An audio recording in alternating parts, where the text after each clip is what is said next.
6? All right. Good afternoon. This is a special meeting to discuss the 800 megahertz. We flipped a coin as far as alphabetical. Kentwood's going to go first, then Motorola. Gentleman from Kentwood has approached me, so we will allow rebuttal if there's some rebuttal necessary. So that's kind of the way that this is set up. So with that said, I'm going to turn it over to Kentwood to start their presentation. So. Okay, thank you. I'm Ted from J&K. Let me hang out a couple things here, okay? This is a presentation I'm doing today, so that you can look at it after I leave. Very good. There's the, does she have one for him? Please. Thank you.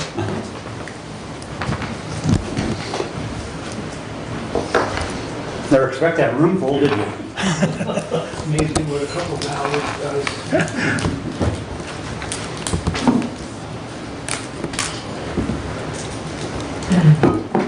All right, just so everybody knows, it's on this screen as well as on the wall. So it's the same presentation, it's just in 2 spots.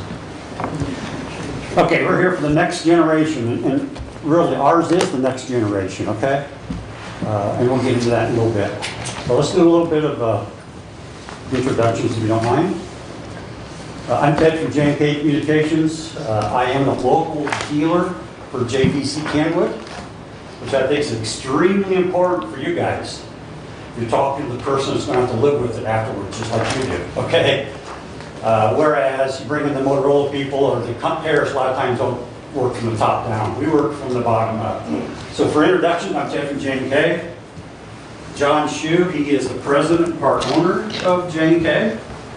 Kelly Clifficker, she's support in the back. Jim Bowers, he's our engineer.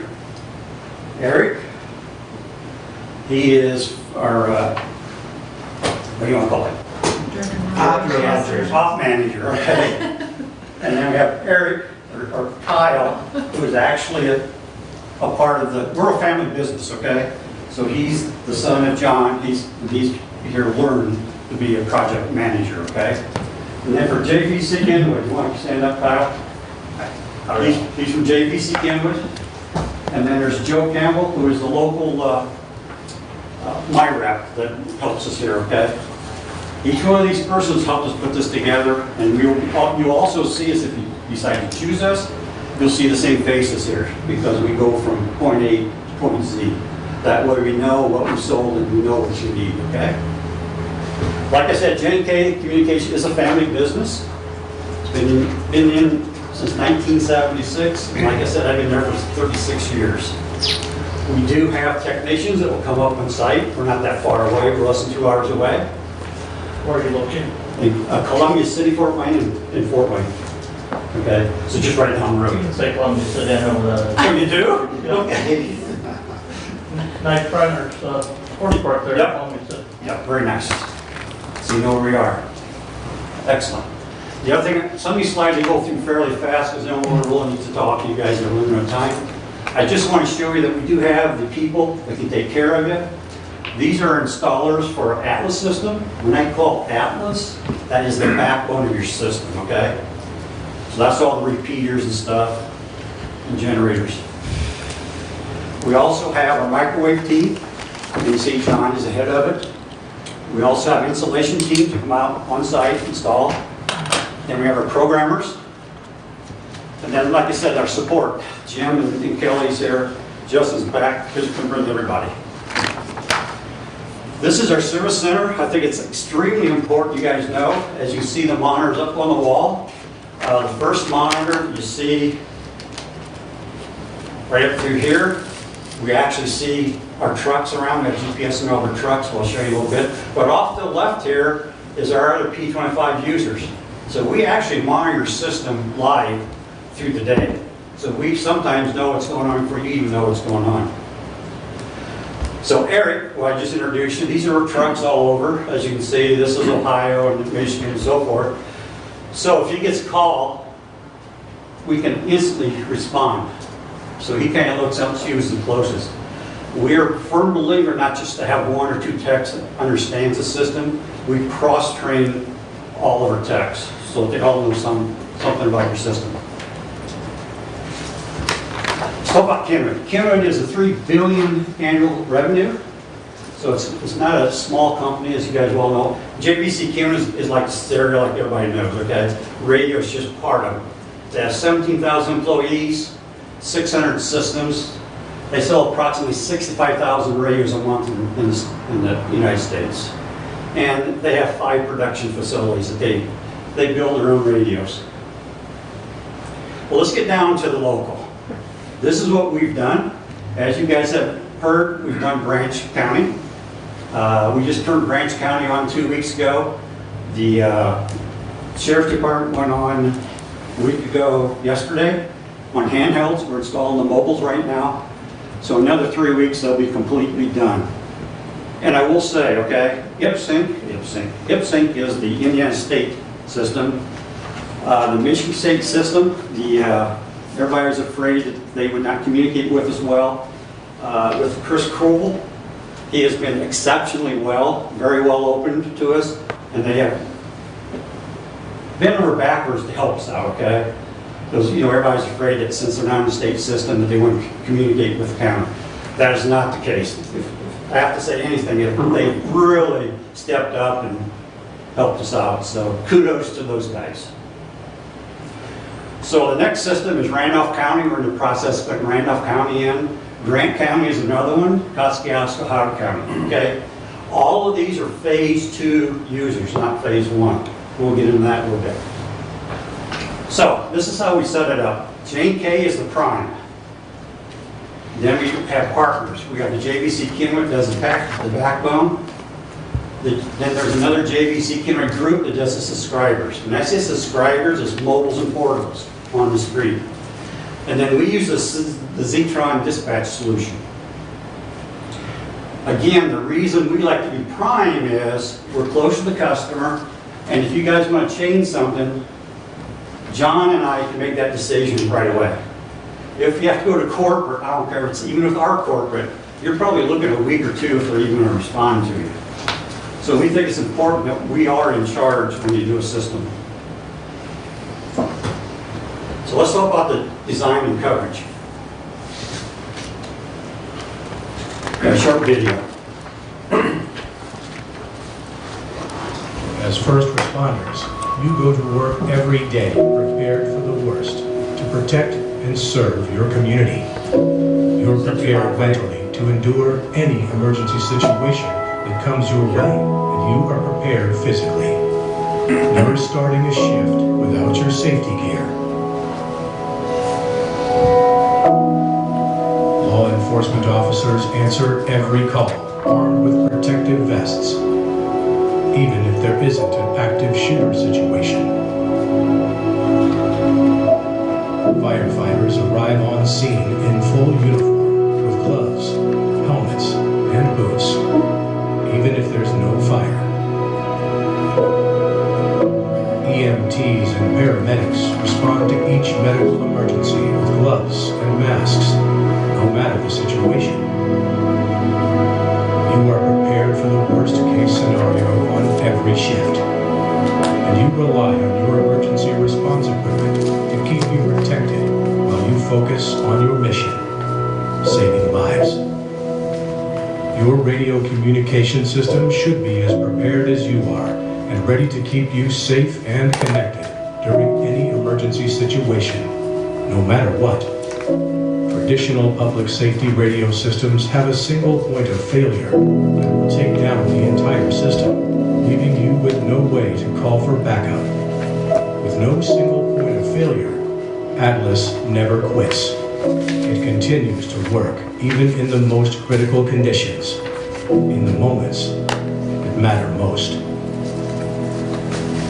The reason I wanted to show this video is, isn't it true? We all get ready for the worst and hope for the best.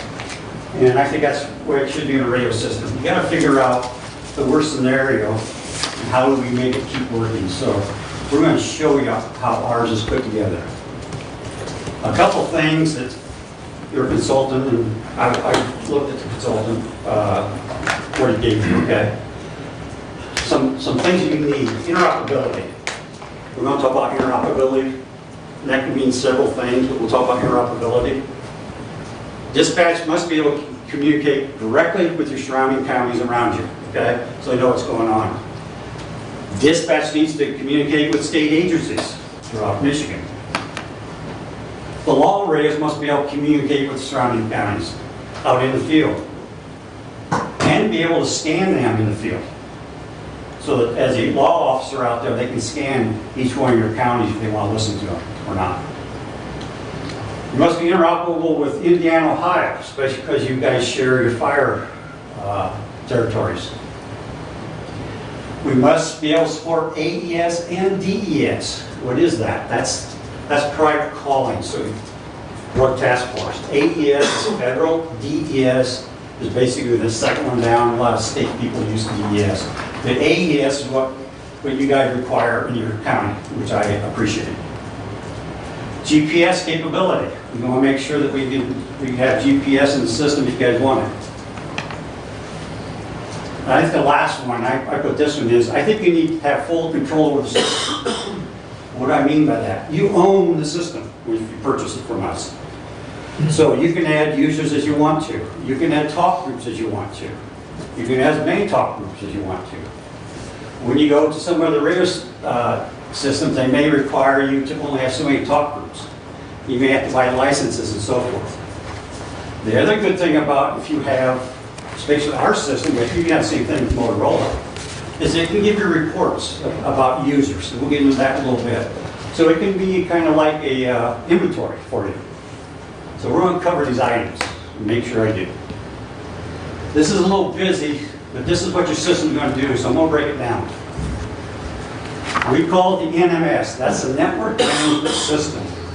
All this is a server that will be located at Hillsdale site. What that server does is it programs the system, it takes care of the alarms, it does reports. So we can remotely get into this, or Thomas can be, or you guys, excuse me, Kim too, can get into this remotely, and you can shut users off, you can turn users on, you can do reports and so forth. We're going to connect to your logging reporter, not a big deal. This is the other thing you're getting. We call it the ISSI CSSI connection. I know it doesn't mean anything to you, but the ISSI means you can connect different P25 systems together. You notice up there I have Michigan, MPSCS. They would allow you can connect your system into their system, then you can roam back and forth. Or we can hook into Branch County, okay? The advantage of that is you get a little bit more coverage around your county lines, okay? So ISSI allows you to connect into other P25 systems. Let me back up. What is a P25 system? P25 is a Project 25, and that means your system must be able to accommodate Motorola radios, Harris radios, Kinwood radios. So no matter if you purchase our system or Motorola system, all of our radios will work together on your system. Basically, it assures that the end user can get the best price for the subscriber units. We connect the Zetron consoles, because I'm proposing the Zetron, CSSI. You see the CSSI up there. The reason I want you to do that is if a user is talking and the dispatcher has to get out information to the user, such as a bank robbery or shooting or something, and I can't get Joe to shut up on the radio, and how many times has that happened? The dispatcher can key up their mic and they knock him off, okay? And dispatcher has the capability to talk to everybody. In phase 2, not phase 1, in phase 2, if I'm talking on the radio like this, I have it keyed down. In phase 2, guess what? The dispatcher comes to the microphone. As I'm talking, I will hear the dispatcher. In phase 1, that does not happen. I just keep talking and don't know what's going on. So that's important. I think that's extremely important for the dispatcher to do. The next thing is you see FirstNet, eChat, and all that stuff. That is a connection that we can do in the future. FirstNet, I assume you guys have heard of FirstNet. It is a public safety system for the whole United States. We're trying to get people to get on. So our system is capable to interop with them, okay? You already purchased it if you buy the system. So let's move down into what you're purchasing. We're proposing a 5-channel phase 2. Okay? If you remember, the consultant said he wants you to buy 8 channels, 7 voice channels. In phase 2, and by the way, this is a repeater right here. That's it. Everything's inside this. There's not a whole bunch of equipment anymore. It's just one box. So in that box, you can have 2 people talk at once. So for mine, you're getting 8 talk paths instead of 7, like the consultants. That gives you more capacity. If I would have went phase 1, you can only have 1 talk path per repeater. Phase 2 gives you 2 talk paths per repeater. And by the way, phase 2 is the next generation. So we're jumping over. We're not even doing phase 1. We're doing phase 2 right out of the box. Okay? If you want to, we can dumb it down to the phase 1, because you can do either one. So we're a phase 2 system right out of the box. In my proposal, we're going to leave up the VHF system at Hillsdale and post-CO site only to set off the sirens. The reason for that is Thomas just didn't have enough time to figure out how many sirens it had. I proposed, for the option, let's put them on the 700 system and do away with the VHF total. We'll get into that just a second. We'll talk about the interoperability with the neighboring counties in a bit. The data gateway. You're getting the data gateway also. What does that do? That gives you GPS. So now you know on the portables where the people are. Okay? It also gives you over-the-air programming. So if you want to program a radio, say Jonesville PD, you want to change something in the radio, I don't have to go grab the radios and program them. I can do it through the NMS system. So Thomas would have that capability that he could do it anytime he wants to. So, this is very important for down the road. What is the total cost when you buy a system? Once you purchase our system, you bought all the licenses. So there is no more licenses for you to purchase. No capacity license. Important. You add additional sites. The other manufacturers will charge you a license fee to add a site. They will also for a channel. If you want more channels at a site, you have to purchase a license. If you add a console, you have to buy a license for that extra console. And some of them charge for user talk groups. Once you buy it, my proposal, there's no more licensing down the road. That's it. Kyle? You sleeping? I was elsewhere, I'm sorry. I'm gonna have Kyle do this part. So just real quick, there's 4 main components to the Atlas system that J&K is proposing here. And with those 4 main components come these 4 features or themes that go along with it. The first being decentralized architecture. That's interoperability with surrounding counties, being a P25 compatible system. The adaptive system control that we'll talk about, and then the dispatch solution, the Zetron consoles that are being proposed. So in a traditional radio system, a traditional land mobile radio system, what you see on the screen is the typical network topology, if you will. So you've got a master core, which is the brains, the clearinghouse to allow all of the calls and all the activities to occur on your system. With our system, what you see is we've distributed that master core functionality and we've placed it all at each individual site. And so, again, in the traditional legacy LMR systems, you'll see here you've got 4 radio sites and then they've got the control equipment that's associated with them. That's a single control, one failure takes that system out of play. So what you do is you add redundancy. So you add a second set of system controllers, the core equipment, voting comparators, etc. And now you've got one layer of redundancy. It can be expensive, it can be costly, and the data pipes that are needed between those 2 cores are often pretty large and can be cumbersome to manage from a network perspective. So again, what we've done is we've removed the dependency of hardware first and foremost, and we've taken that and placed it in software. So all that core functionality that used to be proprietary boxes is now done in software. What that allows us to do is take that single box now that's digitally controlling your system and place one of those controllers at the site. So now, instead of these 4 or 5 racks of equipment in a server room somewhere, you've got a single box that's controlling your system.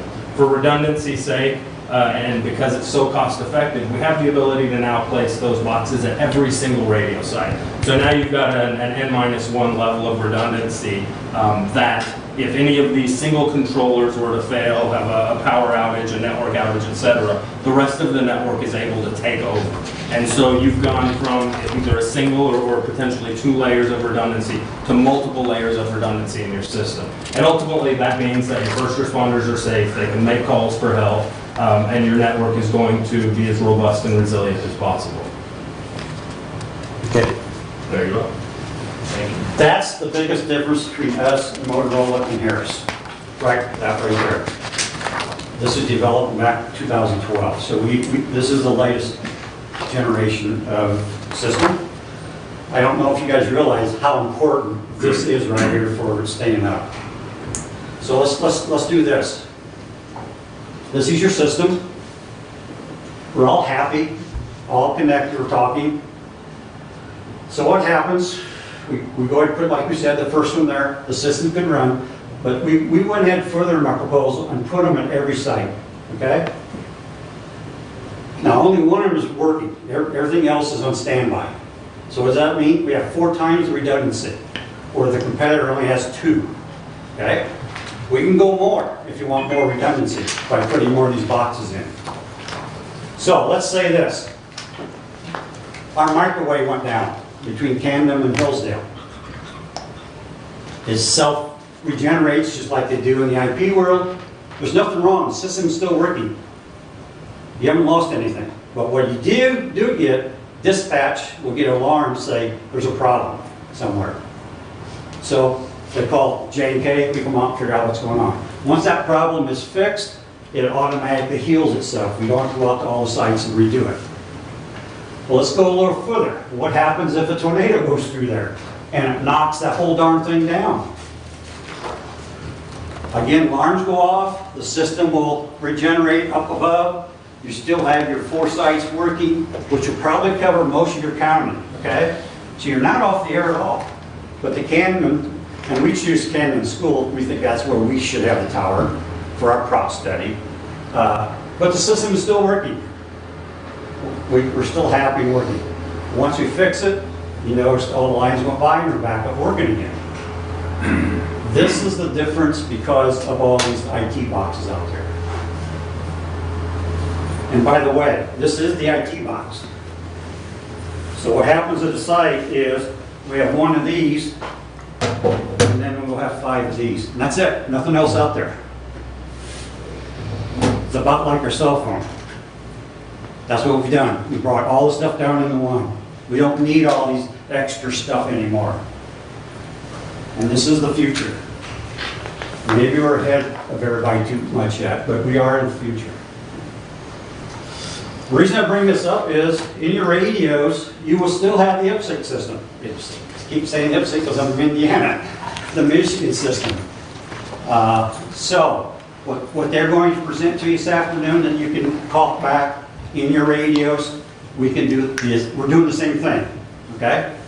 So we are not just having your own system, we're using the MPSCS system also, which is a great system, okay? It's just a phase 1 with the core system. Not saying it's not, but it's technology from the 1980s. And ours technology is in the new technology. It's the only difference. So everybody wants to look at coverage. This is on the street, portable on your hip. This is talk out to pagers and portables.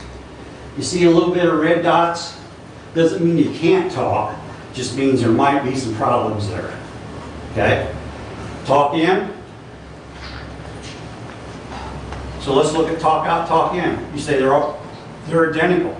Well, they really aren't, but that makes it a balanced system.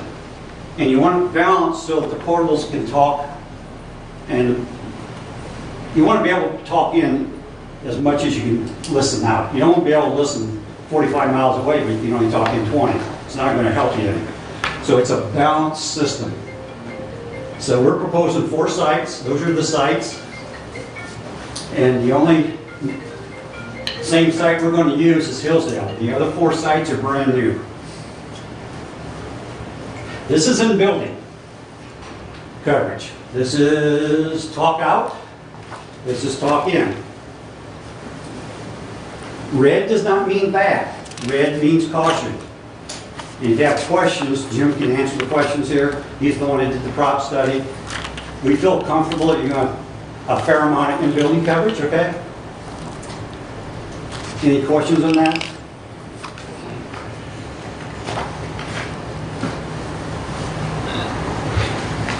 Maintenance support training. I want to make sure you understand this. You are getting a 10-year warranty support in my price. So for the next 10 years, there is no more maintenance in the backbone. It is there. I heard you guys talk how important it is for maintenance. So when you open my bid, it includes what I'm talking about right now. You have 1-year warranty from the factory, and then J&K is going to give you 9 more years. So it's 10 years on hardware replacement if it goes bad, on software and firmware support. Typically, they come out with software once or twice a year. You will be getting it for the next 10 years. Annual prevent maintenance. What is this? We actually come out on site, probably be 2 people, we'll probably be here 3 to 5 days. We go to each one on the site to make sure it's up to spec. Once, instead of you guys calling us, we schedule it once a year. It helps us and it helps you to make sure everything's working well. We do the network management for the microwave and remote technical assistance. What does that mean? That means that Thomas can call us up and we can help him out if he has a question, if he wants to fix it, or we can fix a lot of stuff remotely. Remember, ours is all software driven. 90% of the problems will be software. So we won't even show up. We'll just get on the internet. We have a VPN into your system and we can fix it from Fort Wayne, Indiana. And if you want to know how that works, talk to the 911 director of Branch County. We've done that over there. We do have spares. Want me to slow down till you're back? No. Okay, good. We will have spares on site, so you don't have to wait if something goes down. Training. Our word is training, training, training. Until your people understand it, we don't stop training, because we found out at the beginning, if you guys don't understand the system, you do not understand these radios, we have problems. Everybody says, well, I know how to use a radio. Well, you're going in from an analog world to a digital world. Completely different. And if you call Branch up right now, they love the system, other than the user will not put the mic up to the mouth. And the reason they don't, because the old analog, you talk down here and you hear me. Digital, you can't do that. You got to bring it to your mouth. And that's digital. That's not just camera, that's across the board. So, if I may interrupt here. Absolutely. So you're talking software and firmware update and support for 10 years. What's the expected life expectancy on the repeater in the IT box? 15 to 20 years. Just depends if you get by lightning. But yeah, the Yeah, by backbone- lightning, and, you know. Yeah, you get replaced. Yeah, and typically if you get by lightning, we want to replace almost everything because it bites you in the butt. Because if you replace this, I almost guarantee you something else is wrong there. So we make sure everything you replace with is critical. So the backbones are typically 15 to 20 years. And what's nice about our software is you'll have the latest all the time. Because the software is not hardware driven anymore. Okay? So that's a big Well, they plus. tell me that about computers too, but you know, the computer you buy today is out of date the minute you bought it, so. Well, that's true, but we're more into the commercial, in the two-way. It doesn't move quite that fast. Okay? But you are right. And this is an exciting day for you guys, it really is. But you're making a decision for the next 25, 30 years. So that's why I keep driving you, that we're so much different than everybody else. And I want to make sure you understand the differences, then you're going to have to weigh it out, okay? So in summary, the backbone, we have automatic failure detection. We have redundancy after redundancy, okay? We use off-the-shelf computers. That way we stay up, okay? The main thing is we have no central controller. Again, no central controller. No licensing. And the last one is important. Remember I told you in your radios, you're going to have the MPS CS system. You'll have two systems in your radios, or two, yeah. So most people have one system. You're going to have backup after backup. So you can use the MPS system, or you can use your system, okay? Any questions just on that? And the radio will, if I'm, You go right in. will the radio decide automatically what, Do you use your turns, it does it automatically. Is that what you mean? right, I mean, user keys the mic and it picks the radio tower that it can communicate on. It's programmed to, yes. So, just a question on both the MSPSC system and your proprietary system. You said there's no licensing fee on your side of the house. What if that radio operates on the state system? Is there a licensing fee to access that? No. So there's no additional fees to have access to that system as There's a well? one-time fee of each one of the users has to pay $250 to get the ID turned on. With the gracious of Michigan, that way you can use the system because it's a public system and paid by tax dollars. If that makes sense. Okay, thank you. And I'll show you in a little bit how we're going to do that. So in the backbone, I hope I covered everything. We have a 10-year coverage, so there's no, for 10 years, you're not going to have any more bills. Unless it gets hit by lightning, then the insurance will pay for it. Very simple to us, okay? And you're lucky to have a neighbor that you can ask to receive. Because what I'm proposing is identical to what we did at Branch.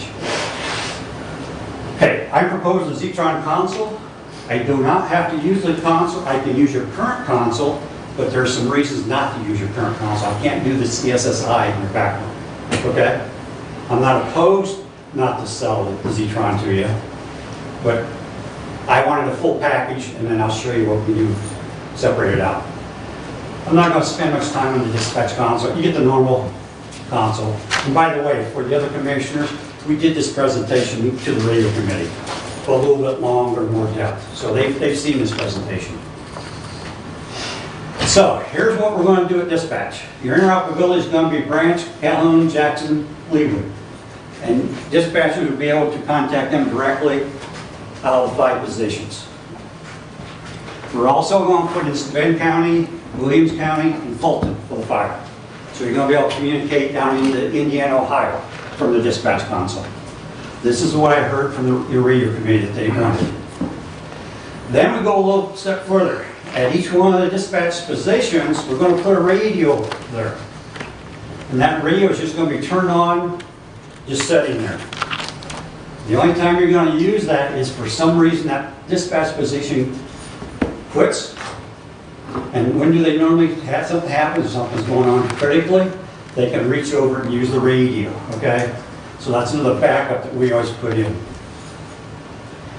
As an option, we have a laptop in there. That allows you to take this laptop, even in this room, you can dispatch from this room from this laptop. So we have an option to do that. Or they'll put them in their disaster trucks or something, go out on the scene and VPN. We're going to reuse your Zetron console. It's at the EMC or EMA, however you guys call them.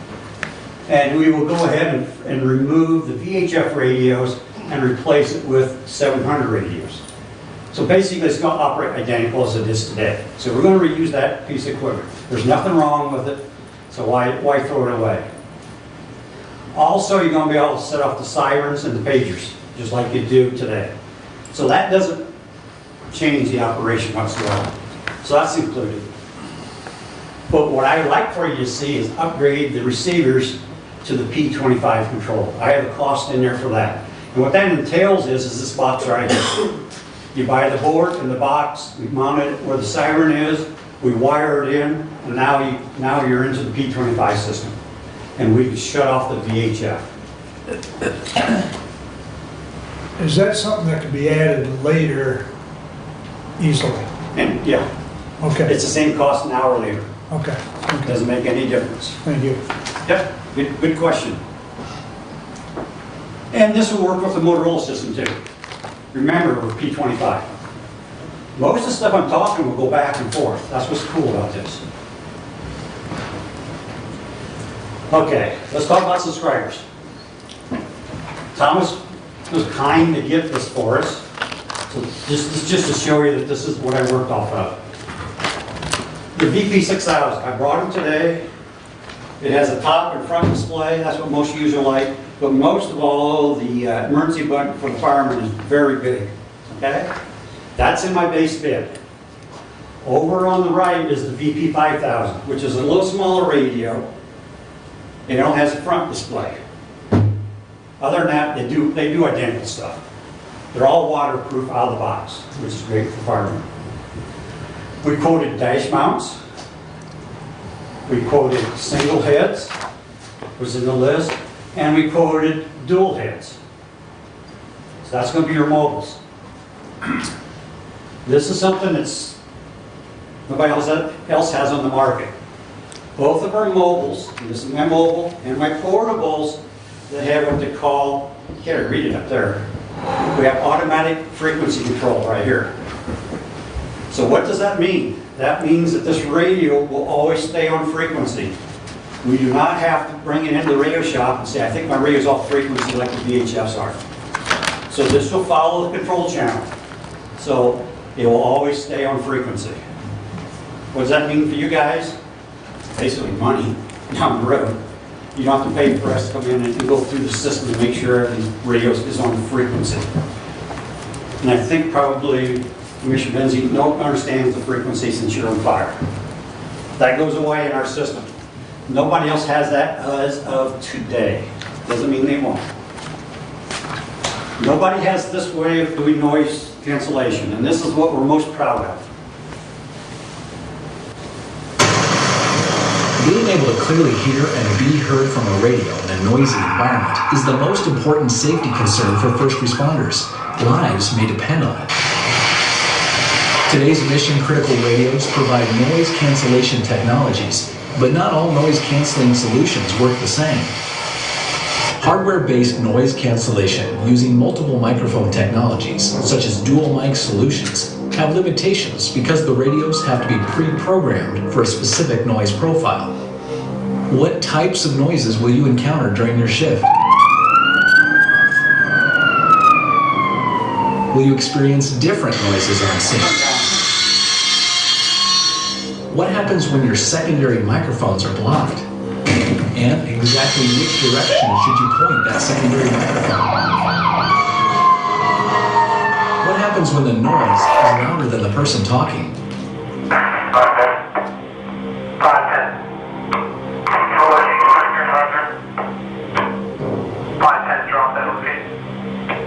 Any of these issues can cause missed audio with hardware-based dual or multiple microphone noise cancellation.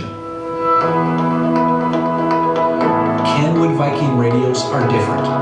The Kenwood Viking series of portable and mobile radios use True Voice.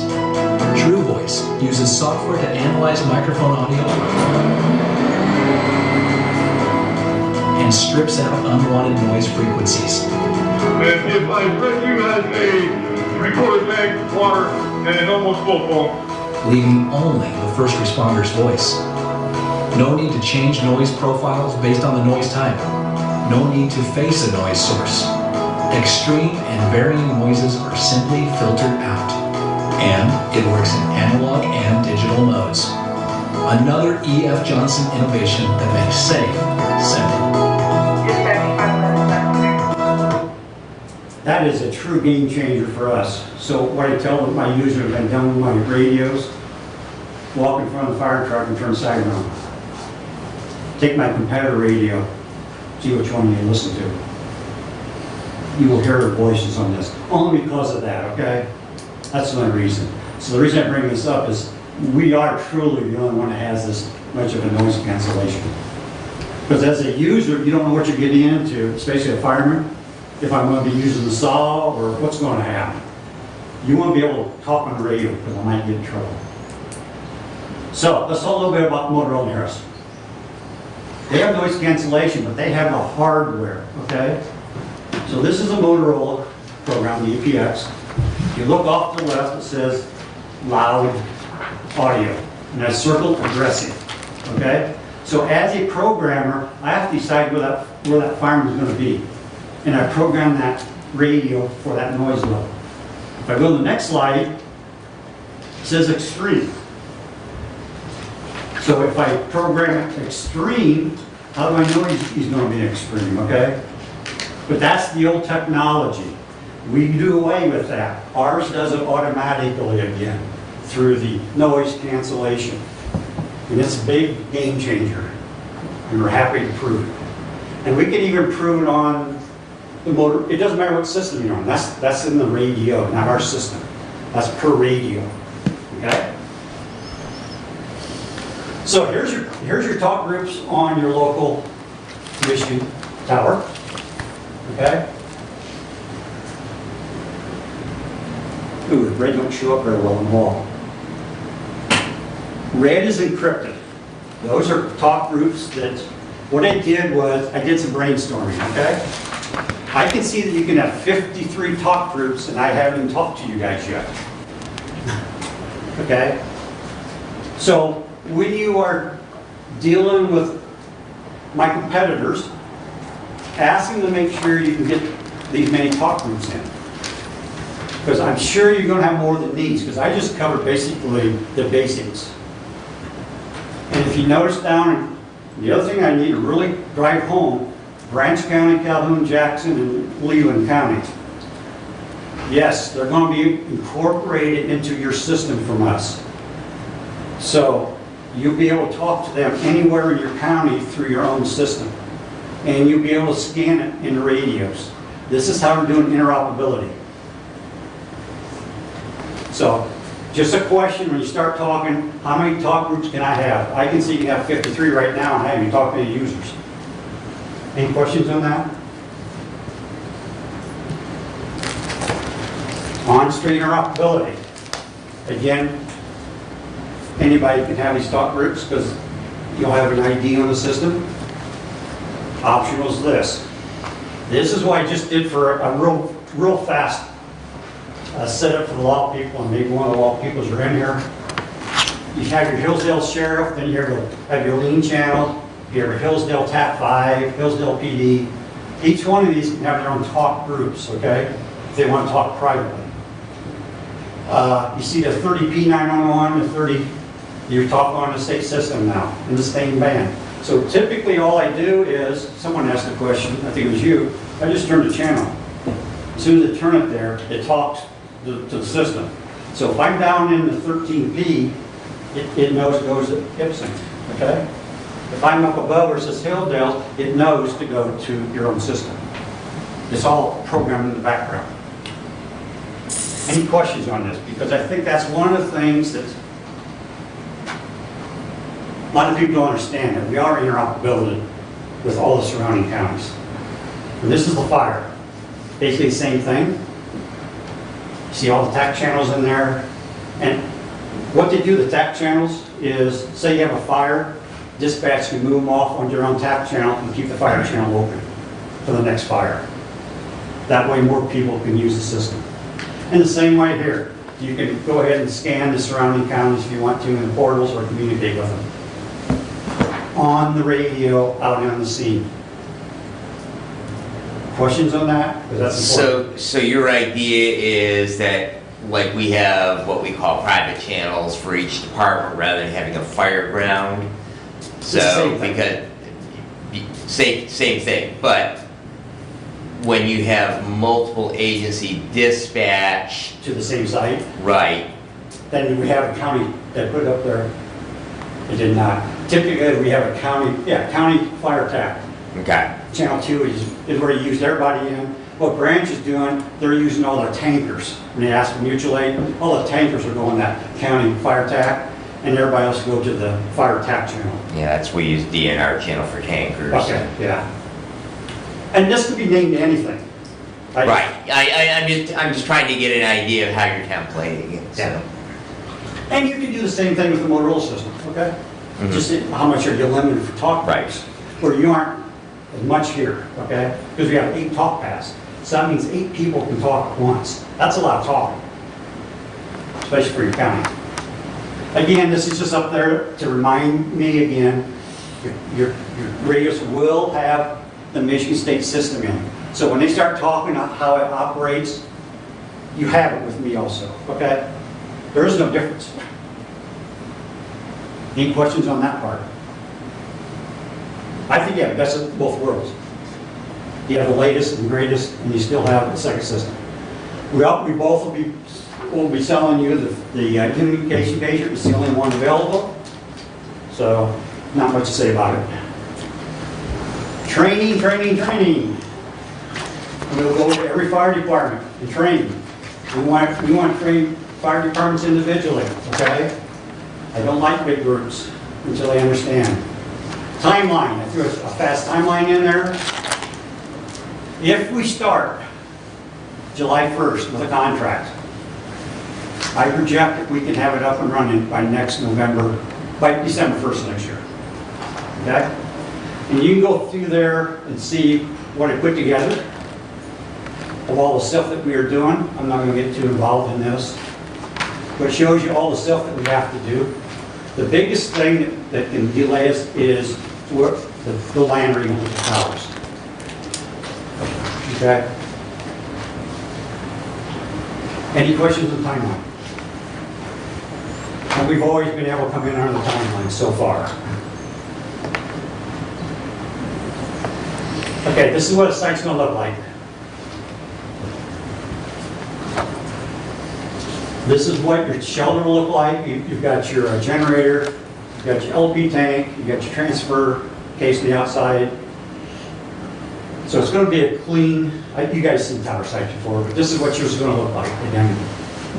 So, beginning the phase 2 system, 5 channels, 8 talk paths, CSSI gateway to the backbone, ISSI to MPSCS system, if they allow you, or any other systems.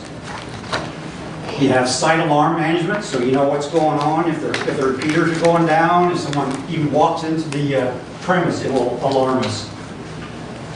GPS is turned on in the portables, so you can use them instantly in GPS. We have over-the-air programming. Battery management, I think I'll talk in a little bit.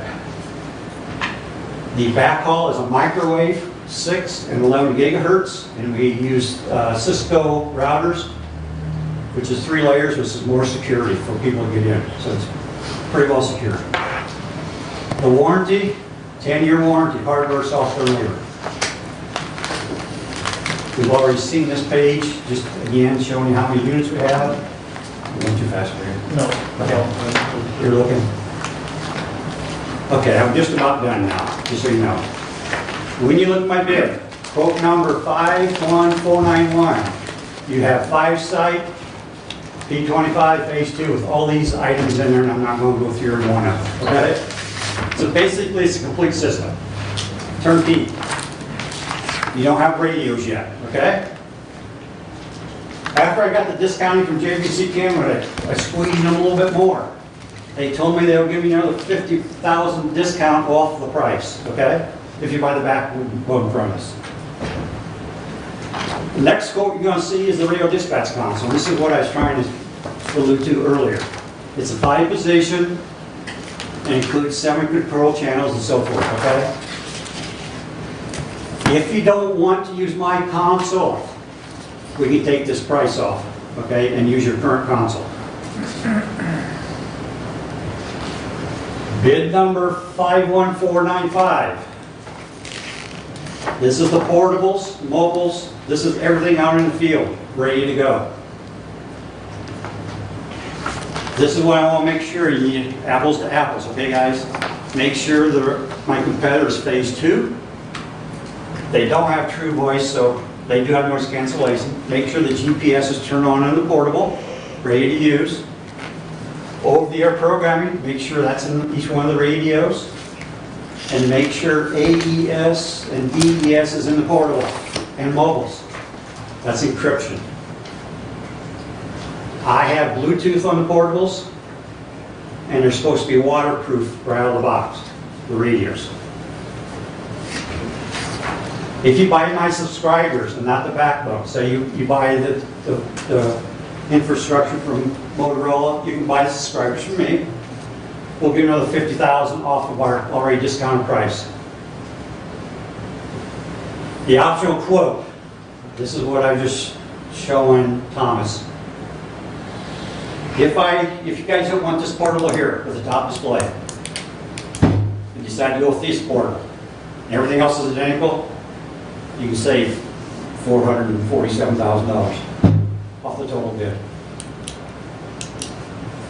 That make sense? Commissioner Manager? That make sense to you? Okay. And I squeezed them again, and then said they'd give you $100,000 by both, okay? So when you open my bid, the total base bid is for everything we just talked about. That makes sense to you guys. So on the optional bid is to upgrade the sirens. You'll see how much it is per siren in my proposal. You'll see an option for the laptop. And Thomas asked me to do a budgetary price for a BDA for your hospital. What is a BDA? It's a bidirectional amplifier. It pumps the signal into the building, it pumps signal out the building, in case the system can't get into it. So there's a budgetary price for that. Typically hospitals, you almost can't get into. You almost need a BDA. This makes the radios work in the hospital. That's what it does. So in closing, you can see that all there. So, back to the hospital, you're primarily talking about when EMS personnel are inside the building, this will assist them as far as the radio being operable inside the building. Or the police officer walks in there and dispatch tries to call him. Correct. This will make it work. Okay. And you'll probably need it for us or Motorola's bid. It doesn't make a difference. So, I guess as long as I'm asking questions, we've got all this, for the lack of a better word, outdated equipment. Uh-huh. Is there any trade-in value? I gave it 2 discounts. Okay, okay. I can play the game. I'll trade it in, but you get some discounts. I understand. Well, thank you for understanding. So I'm closing. I'm gonna look over here because I can't see them over. We're software driven. That's different from everybody else. So that's a feature that really stands out. Another thing is they always say ours is an ease of operation. What I mean by that is making your scan list and stuff like that better than my competitors. We have a lot of one-touch buttons where you push one button, it goes to a channel, it does certain things. So the users like that one-touch button. Over-the-air battery care. What is that? I guess they didn't have a slide on it. We can read the battery through our system on each one of the portables from dispatch. And I can tell the users when to replace the batteries, which is kind of nice. It tells you how many times you put it in the charger, how many times you charge it, and it tells you the health of the radio, is what it does. We need to talk about the volt, because of time restrictions. The volt, basically, if I do a high level, you know how you buy your cell phone? You got apps on it? And then when you get another cell phone, you can transfer the apps over to another phone? Well, we have the same idea in here. This is mainly software you're buying. You buy the hardware, and you buy about $2,000 worth of software. Okay.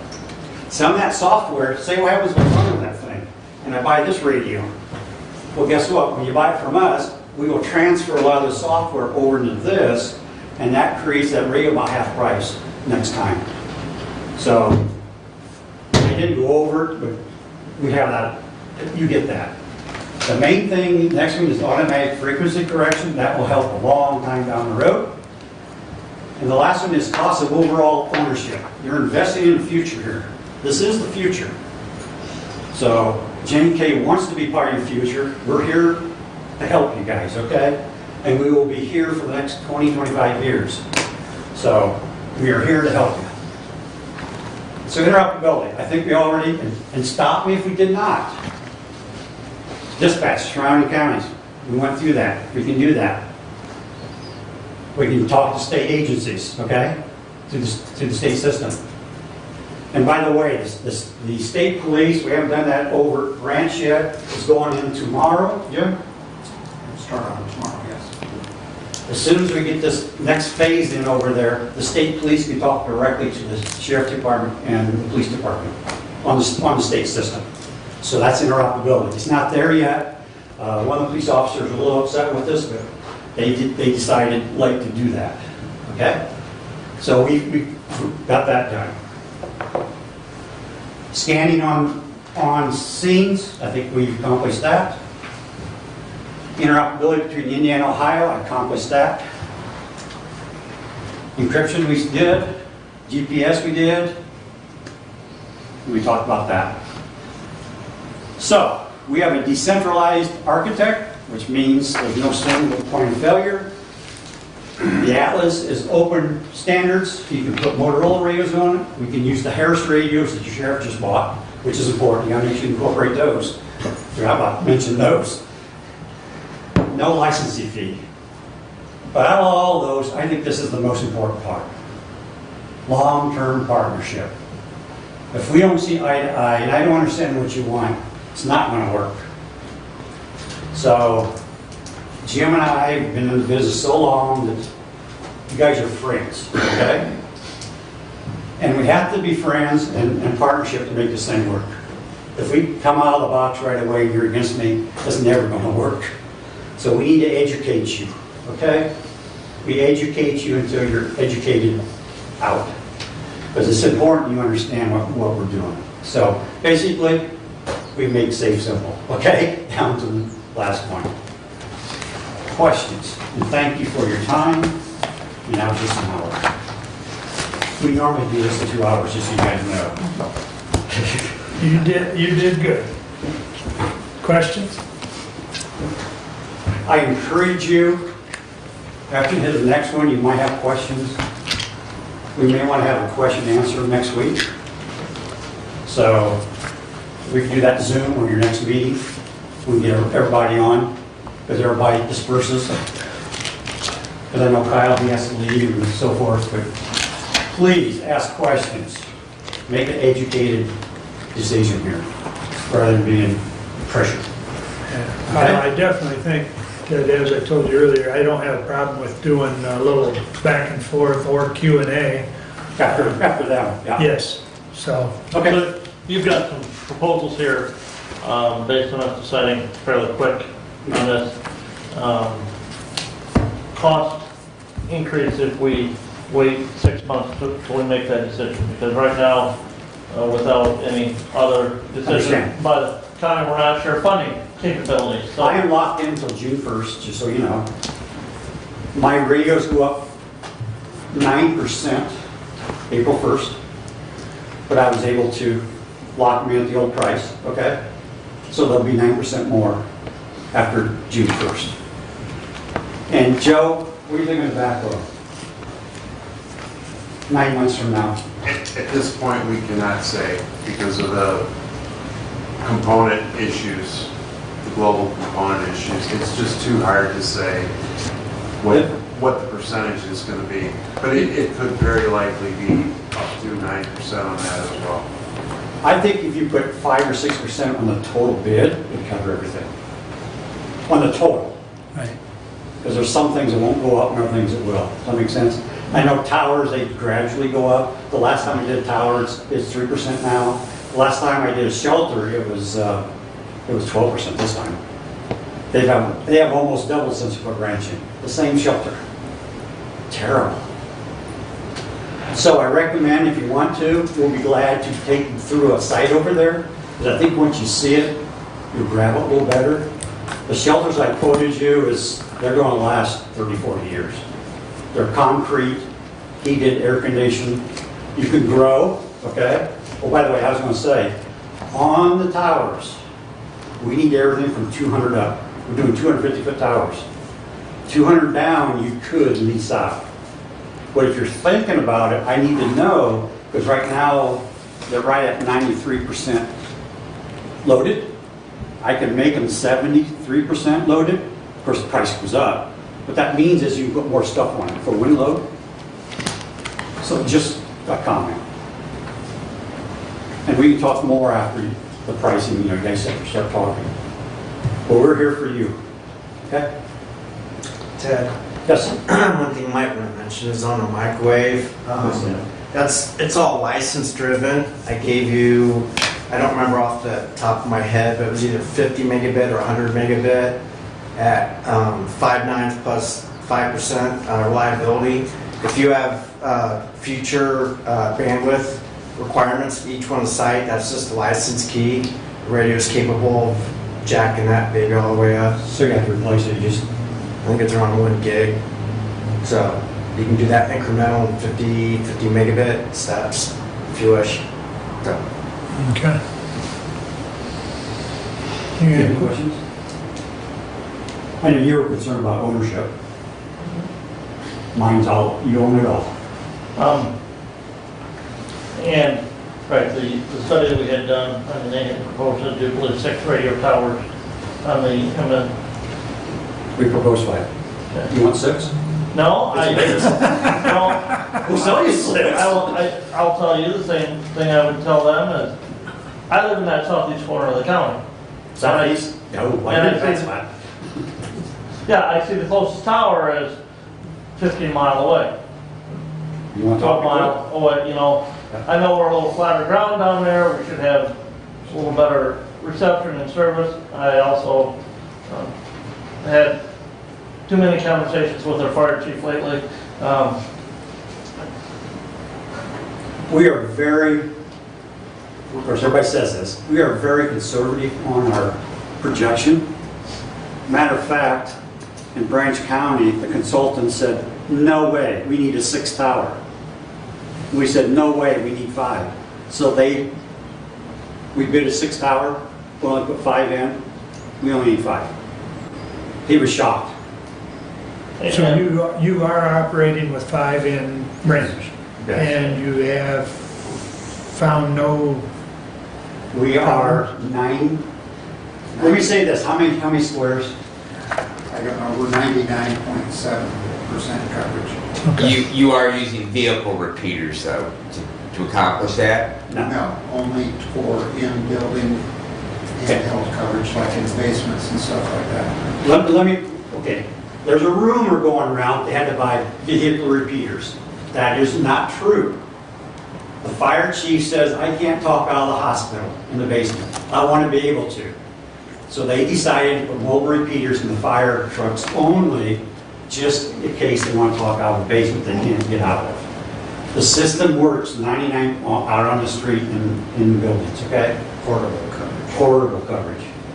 But there was an additional appropriation for that, correct? Well, they saved so much money, they could, yeah. But But they did Right. that, yes. And then the sheriff said, I want to be able to scan the surrounding counties on my hip. Okay? So we're putting that in also for them. They want it out in the field, not just a dispatch. And I proposed that here, right out of the box. You guys are going to want it, so it's in here. So those are the 2 changes we did. Or they did, I should say that. I think a week ago, Thursday or whatever, you went live over there with With the sheriff. The fire's been on for 3 weeks. In the article, you'll see on this thing, call the Coldwater Fire Chief. He's the head of the radio committee. Talk to him. He'll tell you the pros and cons. And he's been down and dirty and doing everything. Does that make sense? He knows what we've done and how things are working and stuff like that.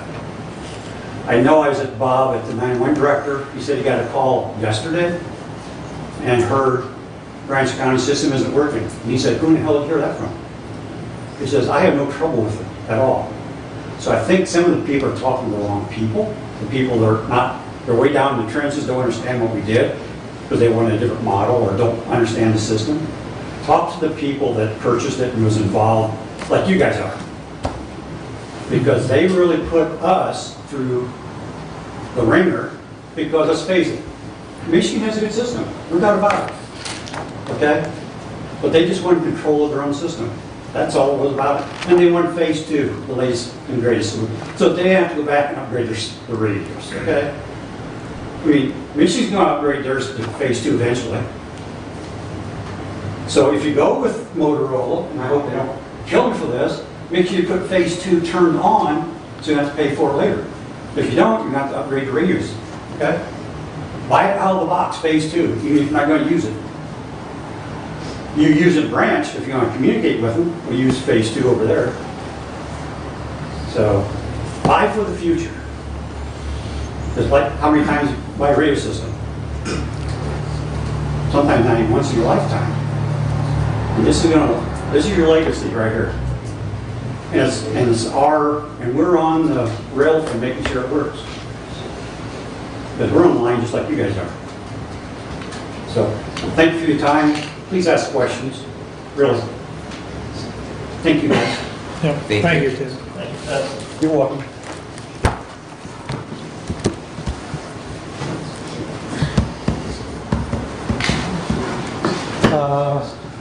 Motorola here? Yeah, I think. Or do they want to use my laptop? Linda's got some. Okay. Okay. I was going to put a bogey. Don't leave it a dumb drive. Yeah, what's that? No, it's white, but it's, yeah. It's cute. Yeah, yeah. But this is the idea window open. Thumb drive, it's a worm. It's a wiggle radio. All right. You want my wiggle radio? My grandkids, it's a All the I'll be stuff. damned. I'll bring the table and cloth. You probably use it more than I will. Sure. You may have my wiggle. You can leave that. Oh, that's really nice. The extension cord too. Let's see. Yeah, leave it. We'll Do we get to shut that thing off, John? we'll take a minute or two here for switchover, folks, and, Thank you. Poor Jody.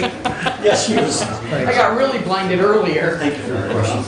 yes, and I think, hopefully we'll have a little give and take or Q&A. And then, I think if the board Thanks, wants sir. to, I think the easiest way to facilitate further discussion would be via Zoom. Yeah, and you guys have questions. Yeah, yeah. All right, real good. And we can move as fast as you want. beautiful thing. That's for that. What's that? We can move as fast or slow as you want. Okay. Yeah, very good. Great. Yes, sir. Do the radio committee have a preference, or the radio committee is just open? The preference would be Okay. the state system.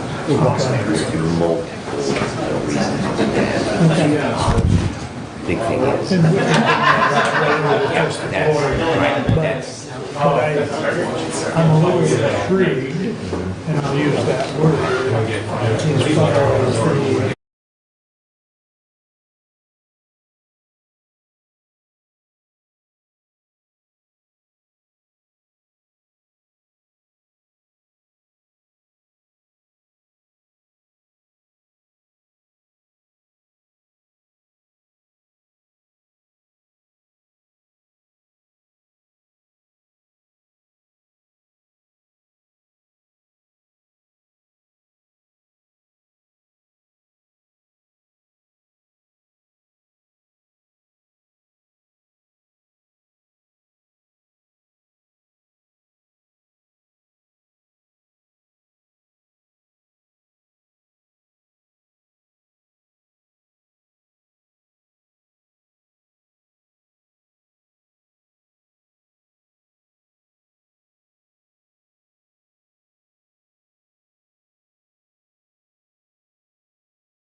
Kramer.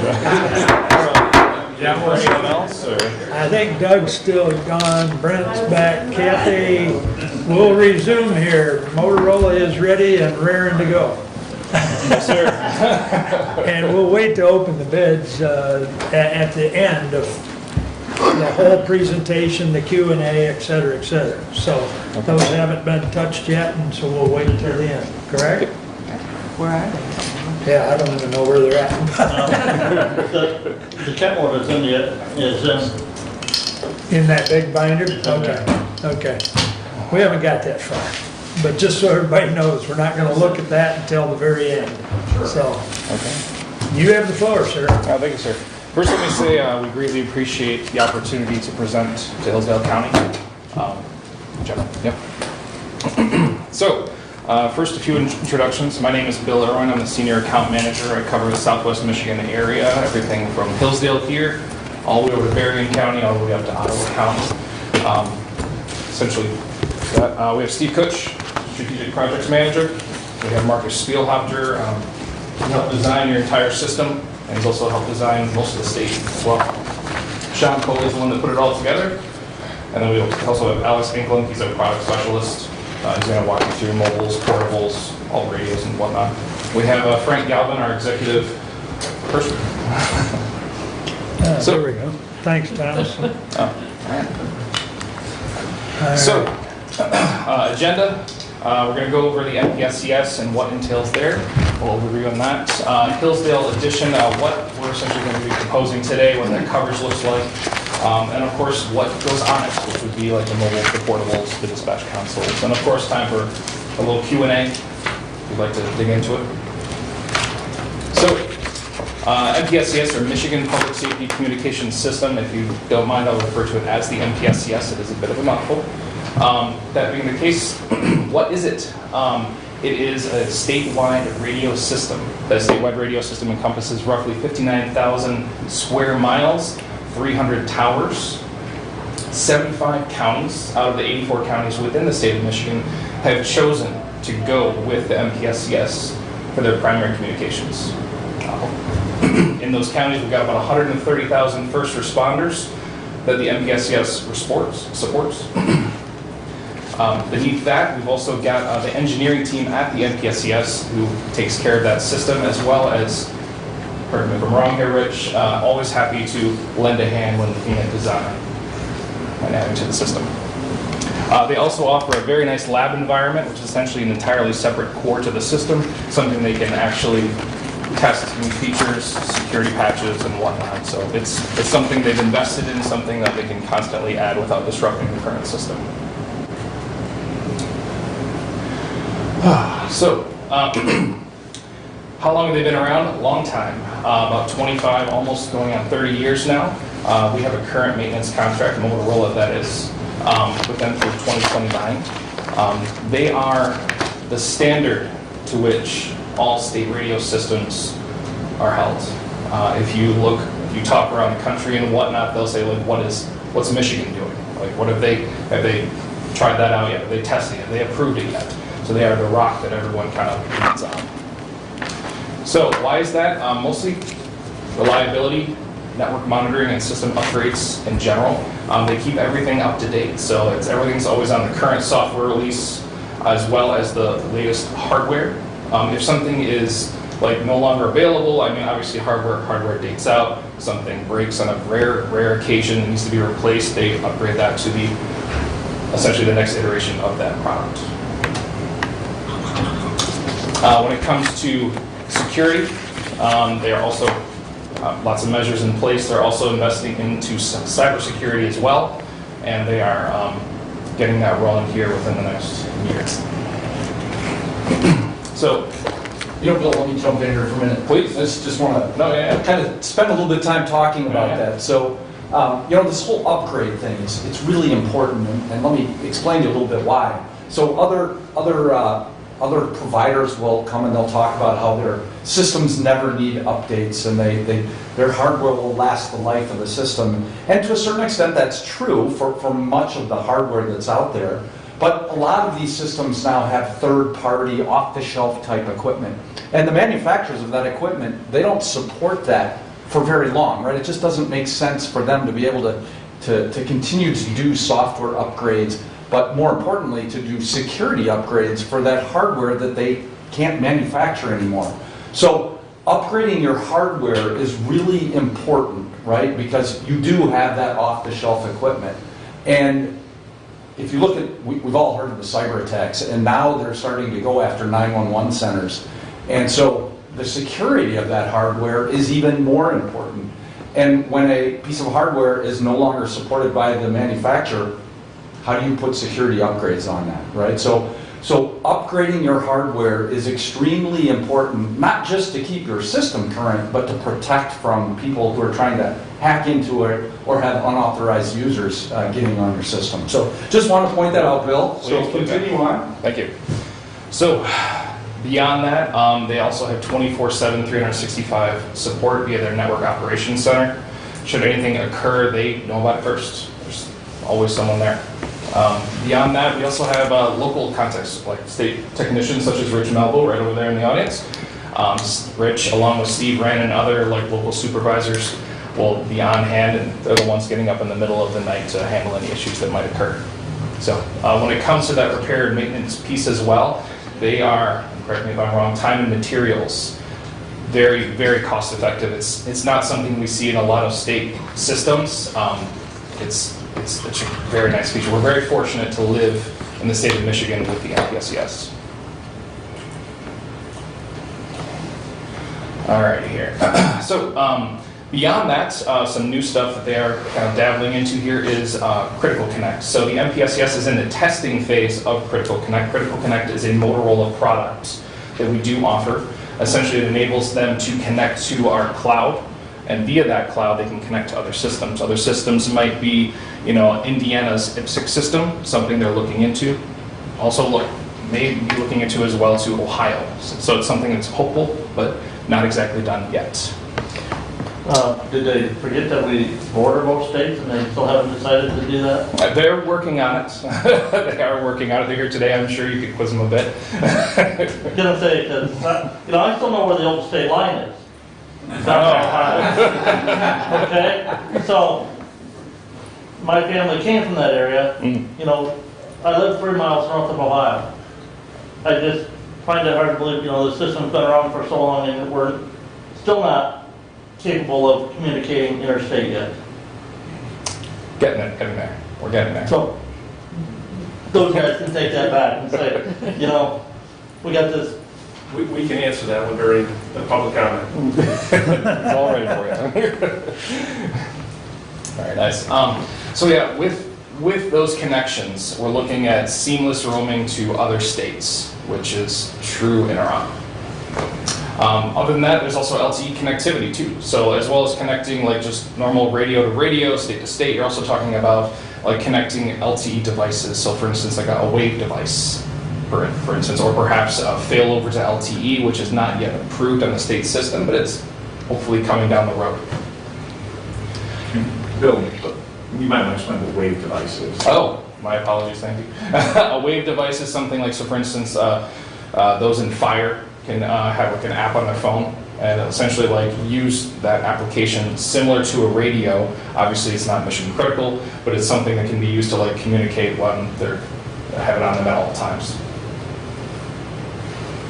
Some of the deployable resources of the MPSCS is a site on wheels. If the unfortunate does happen, we wouldn't be here today if, it was nothing but great things happening. Bad things do happen. Tornado rolls through. The MPSCS can deploy that site on wheels, as well as a portable satellite uplink.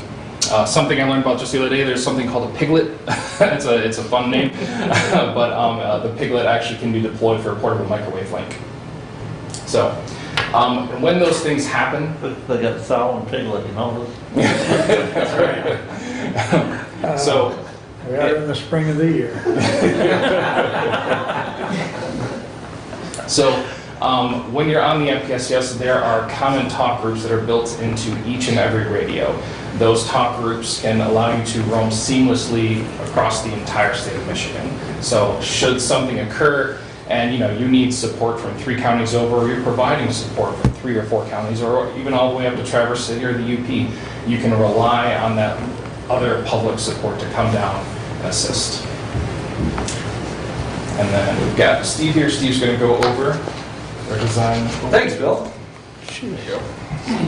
All right, so I want to just spend a couple minutes kind of talking through exactly what we designed for Hillsdale County. So the MPSCS system is an Astro 25 network. That's our brand name for Project 25. And the MPS system is deployed on FDMA or Phase 1.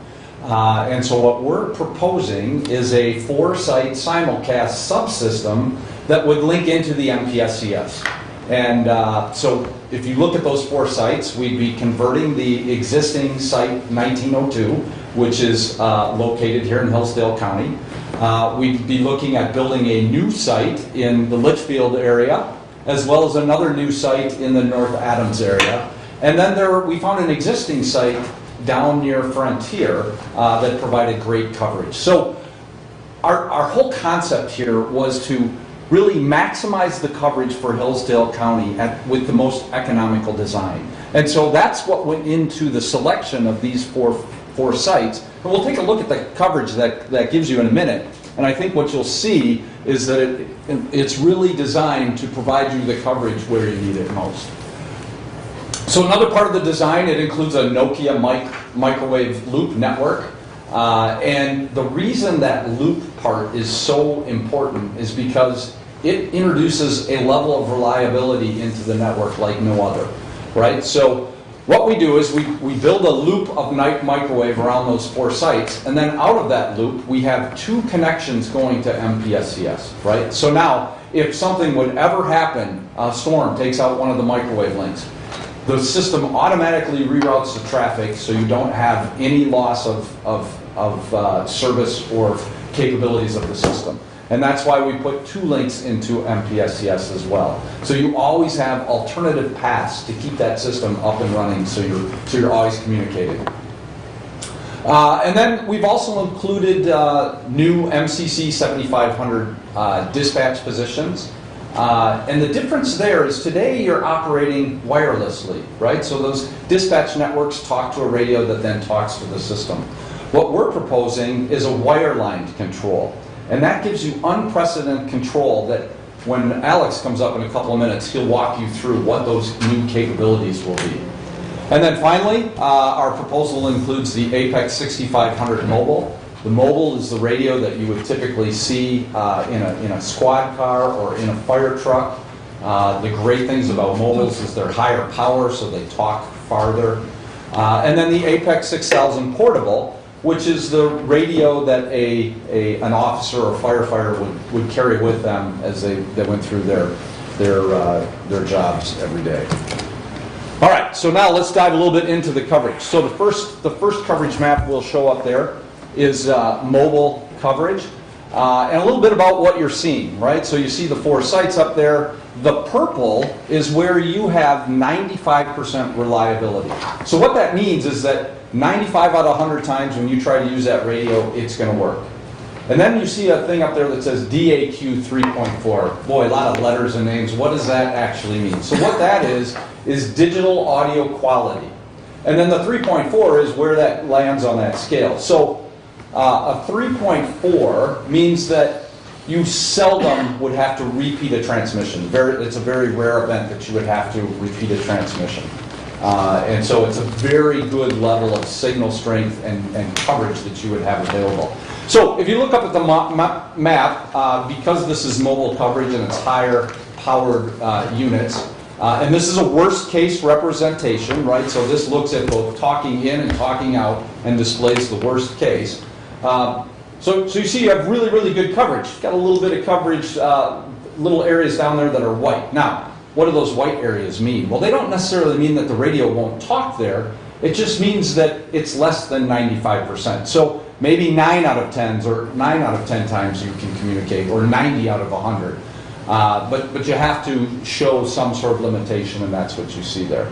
So there's your mobile coverage, really, really good. Any questions about that? You're proposing 4 towers? 4 towers, correct. Okay. Yep. Thank you. Thank you. So again, the focus of the design, and you'll start to see this when we switch to the next slide to talk about portables, was to provide you coverage where most of the buildings are in the county. So let's take a look at the portable coverage. So what you see up here is you see 2 maps. The first map on the left is what your coverage would look like on MPSCS today without adding any additional sites. So the blue represents in-building coverage for buildings that are typical of Hillsdale County, and the green represents portable coverage on the street, right? And again, that's 95% coverage. So if you see areas that aren't colored, that doesn't necessarily mean that the radios won't work there, and the reality is they probably will. It just means that instead of getting in 95 out of 100 times, it's something less than that. So if you look at the map on the right, that would be what the coverage looks like with the 4 additional sites. And so, If I may, that's 3 additional sites, 1 existing site. 3 additional sites, right? The 4 site simulcast. Yes, correct. Excuse me. But you have to rebuild the 4th one. Yes, it's. So essentially it's, So you're not rebuilding the 4th site, you're actually just adding channels to that site. you don't have to put new antennas and new power station and that kind of stuff? We would reuse the existing antennas. Marcus, are we doing anything from the power perspective? We'll change the antennas, we'll reuse the existing lines. The shelter gets reused, all that kind of stuff. We can be expanding the power systems, an extra rectifier kind of thing.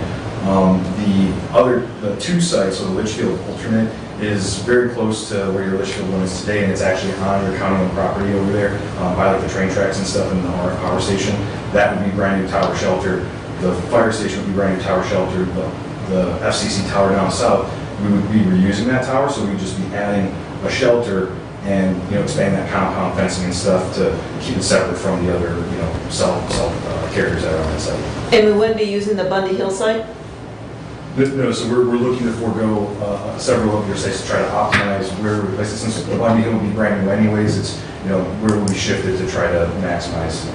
We don't have that. And so if you were to look at a map or what you'd see is that, so if you look at that area in kind of the eastern central part of the county, if you overlaid a map there, you would see that that's really where the Lost Nation area is, right? And so there's not a lot of buildings in there. So our thought was, why spend the money for an extra site to add coverage where you don't really have buildings anyways? Now, the other thing I would point out, as you go through and you start to use the system, there are lots of ways that you can add additional coverage without building a site, because sites are extremely expensive to build.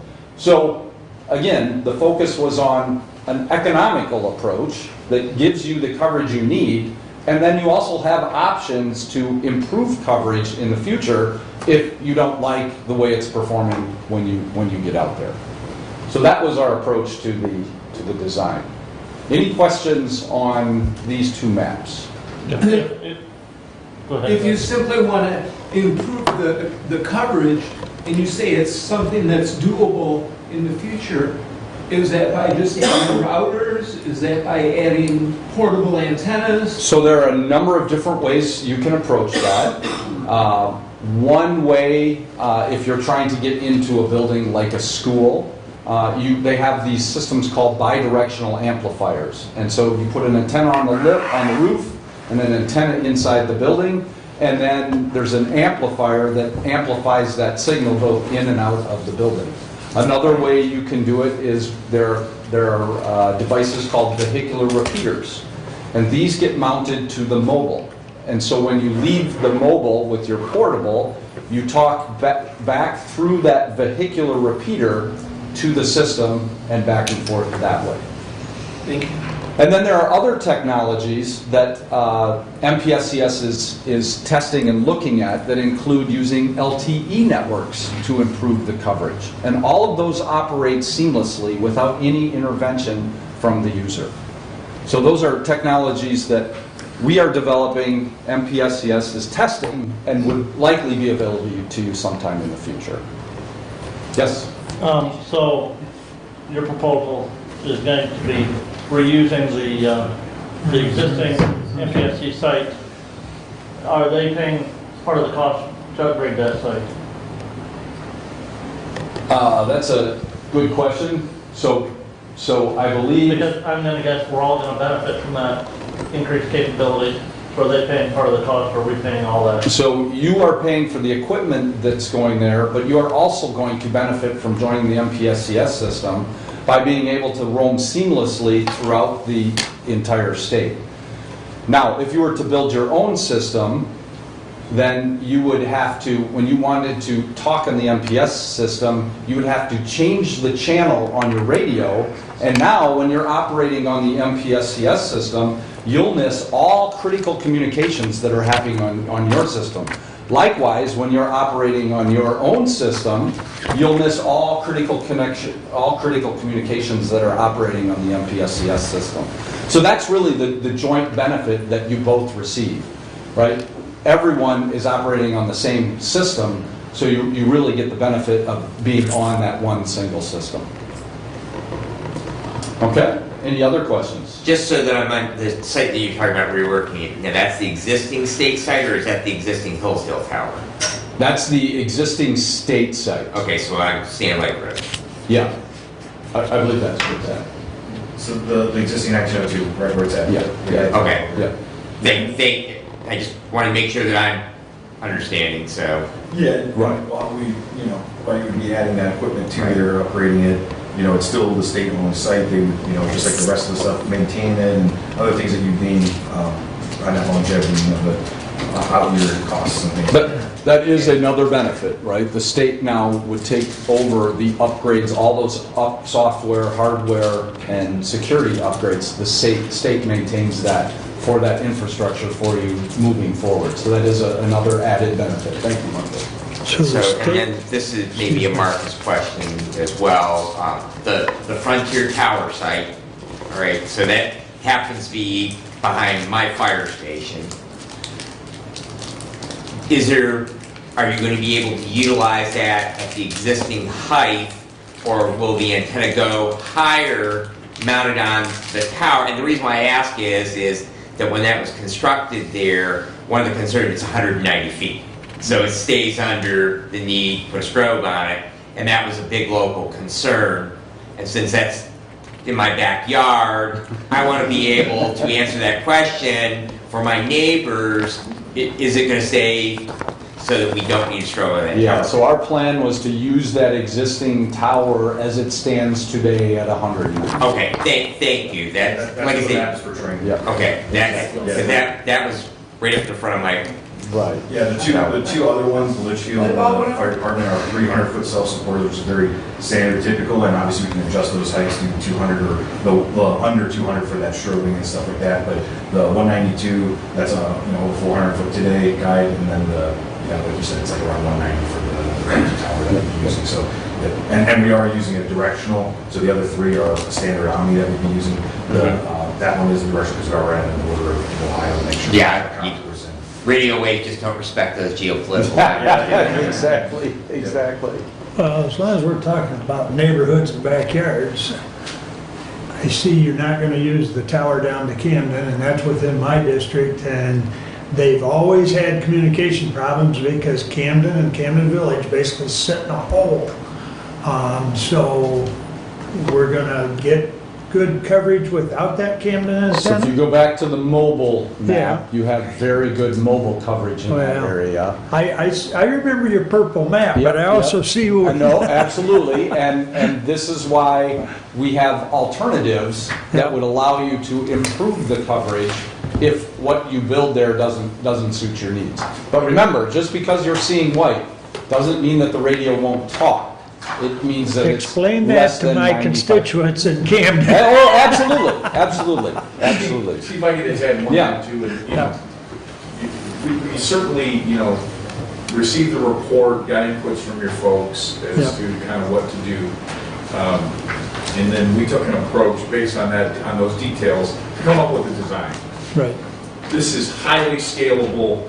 You know, this is what we kind of came with as our first firm approach to you. If there's an area where we understand constituents, we understand topography. If there's areas that don't match up, we can look at adjusting the design or adding a site if you feel it's absolutely necessary. But we tried to come in with what we felt was a design based on what we knew to get you is the coverage that you need at the most economical price. But we're not beneath taking a look at something different for you. Right. For sure. Well, I've worked with those folks down there for 10 years, and if they see any plan to not involve that tower, it's going to take an educational curve. Sure. So. Sure. But. Can I say something? Please. I apologize. I'm Lieutenant Storm from the State Police Post, cover Hillsdale County. MSP did a coverage test, which is done unlike Motorola does. They do propagation studies based on computer models, correct? Correct. We drove every square mile of the county with partners from other local agencies and dispatch center. There is over a 98% coverage with the CM3 or greater. The average was a 4.3, which is fantastic. And that's just with the existing towers. So just to put a clarification on that, any additional tower would improve it. Your map is much better than that. Yes, I know. Just want to clarify that. We're over 98% with the existing towers. Are you available for the next Camden Township? Mobile or portable on the road, like in the street? Portable coverage. Portable coverage in the street. Portable coverage. We also, no, in building also. good, okay. We do in building coverage. Okay. The 97% included the in building coverage. Hillsdale has no huge 30, 40 foot, or story skyscrapers. Yeah. I think what you'll also find, as we look at our abstract art here, people see the splashes of color. What our modeling software takes in account is things like forested areas, right? It creates a loss on top of it. Well, chances are you're probably not driving in that area, or maybe you are, or topography, to your point, river bottoms, and you can watch some of that following a map sometimes. So, those are all definitely things that add additional loss to what we put on for in-building coverage too, so. Okay. Thank you. Thank you, Frank.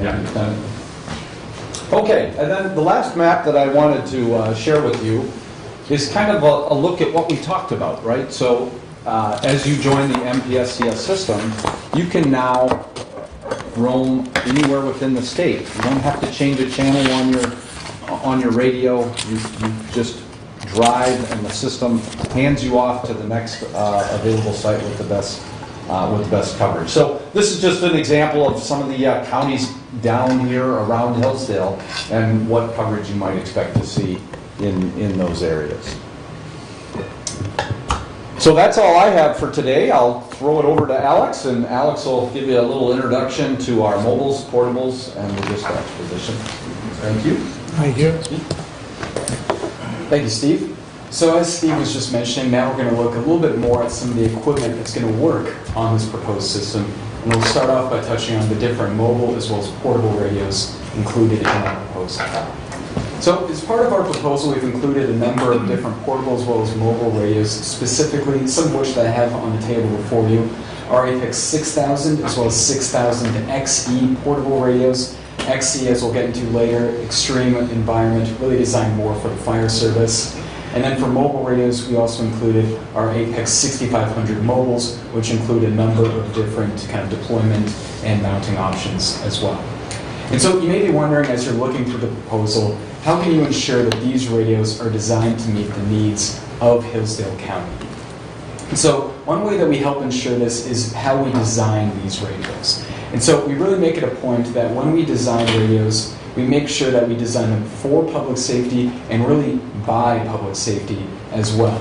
And so really the way that we accomplish that is that whenever we have designers or engineers coming up with a new radio, we make sure that we're sending them out into the field with customers such as yourselves so they can really learn by doing. They can do interviews, they can do ride-alongs with the police, fire, EMS, and they can even send them through training, like firefighter training, for example. Take all those learnings, those lessons, and then implement those changes directly into the radios themselves. And so, for example, a couple of key kind of notes we had when coming up with new radios is that there's really two primary areas of design that are very critical in public safety, specifically ruggedness and audio quality, which are really the two areas that we focus the most on when designing these radios. We'll go into that a little bit. So when we talk about the durability of these radios, we really introduce the ruggedness into these radios in a couple of different ways. So one way, and I actually have an example of this with us today, is with our aluminum alloy endoskeleton. And so really what that is a sealed aluminum case within the radio that protects all the critical electronic components that make the radio work and operate. And so this plastic casing that you see on the outside is really primarily just for the look and feel of the radio, but all the ruggedness comes from that sealed case. And so that's going to protect the radio from drops, impact, water, dust, heat. Basically anything you can think of, that sealed case is going to protect that radio. And so as a result, we can certify our radios to 2 meters or about 6 feet of water submersion for over 4 hours. And that's just what we certify the radios for. I mean, we have constant customer stories where these radios have been in vehicles that have turned over into the water, have been left in the water for multiple days. They pull the radios out, swap out batteries, and they still work. So that's the type of waterproofing we're talking about, these type of radios. In addition, we also use what we call a Gorilla Glass display. So really what that is what previously in our previous generations of radios, we used to use plastic displays. And so they looked very good shipping out of the factory in the first several days of use. However, after years and years of wear and tear, they could become scratched, fractured, make the screen very difficult to read, and potentially also shorten the lifetime of the radio. So now we use a hardened tempered glass, which if you ever see one, you can take a knife to the front of it, you can take a drill to the front, drop it on concrete. It's not going to scratch, it's not going to fracture. So we've designed this as an entire system designed to last through just about any situation. So I can pass it around if you're curious. So not only are we designing these radios so that they're rugged the first day they ship out of the factory, we also want to make sure that these radios are designed to last a long time after, again, years of wear and tear. Because we understand that our customers aren't buying radios and then changing them out every 2 to 3 years. It's a little test there, I appreciate that. I thought you were going to drop it while you were talking. I was considering it, but I didn't want to ruin your floors, but thank you for that unintentional test. So we want to make sure, because we understand that our customers are not swapping out radios every 2 to 3 years. They have a longer expectation of the life cycle of these radios, because we understand it's a significant investment. And so one way we ensure the longevity of these radios is with something we call ALT, or accelerated life testing. And so really what this is we take a batch of about 30 of a specific type of radio before we ever bring it into the marketplace, and kind of periodically throughout the life cycle of the radio. And we take all 30 of those radios and we put them through those tests that you see on the right side of your screen. So that includes temperature testing, drop testing, vibration, submersion of water, dust, basically anything you can think of well beyond the normal use cases for these radios, with the express purpose that we want to simulate about 7 to 10 years of wear and tear on these radios in about 30 days. And across all those tests that we do, and I should mention as well, we don't take one radio, put it through a drop test, it's passed, we retire it, move on to the next radio. We take all 30 radios and put them through all of those tests. And across all those different tests, there's 10,000 different ways a radio can fail. So let's say, for example, like we just showed, if you drop a radio and the battery comes unlatched and it power cycles the radio. We understand in the field, if an officer drops their radio and it power cycles, that's a safety issue. So we consider that a failure. And it's just like baseball across these 10,000 different ways to fail. 3 strikes, you're out.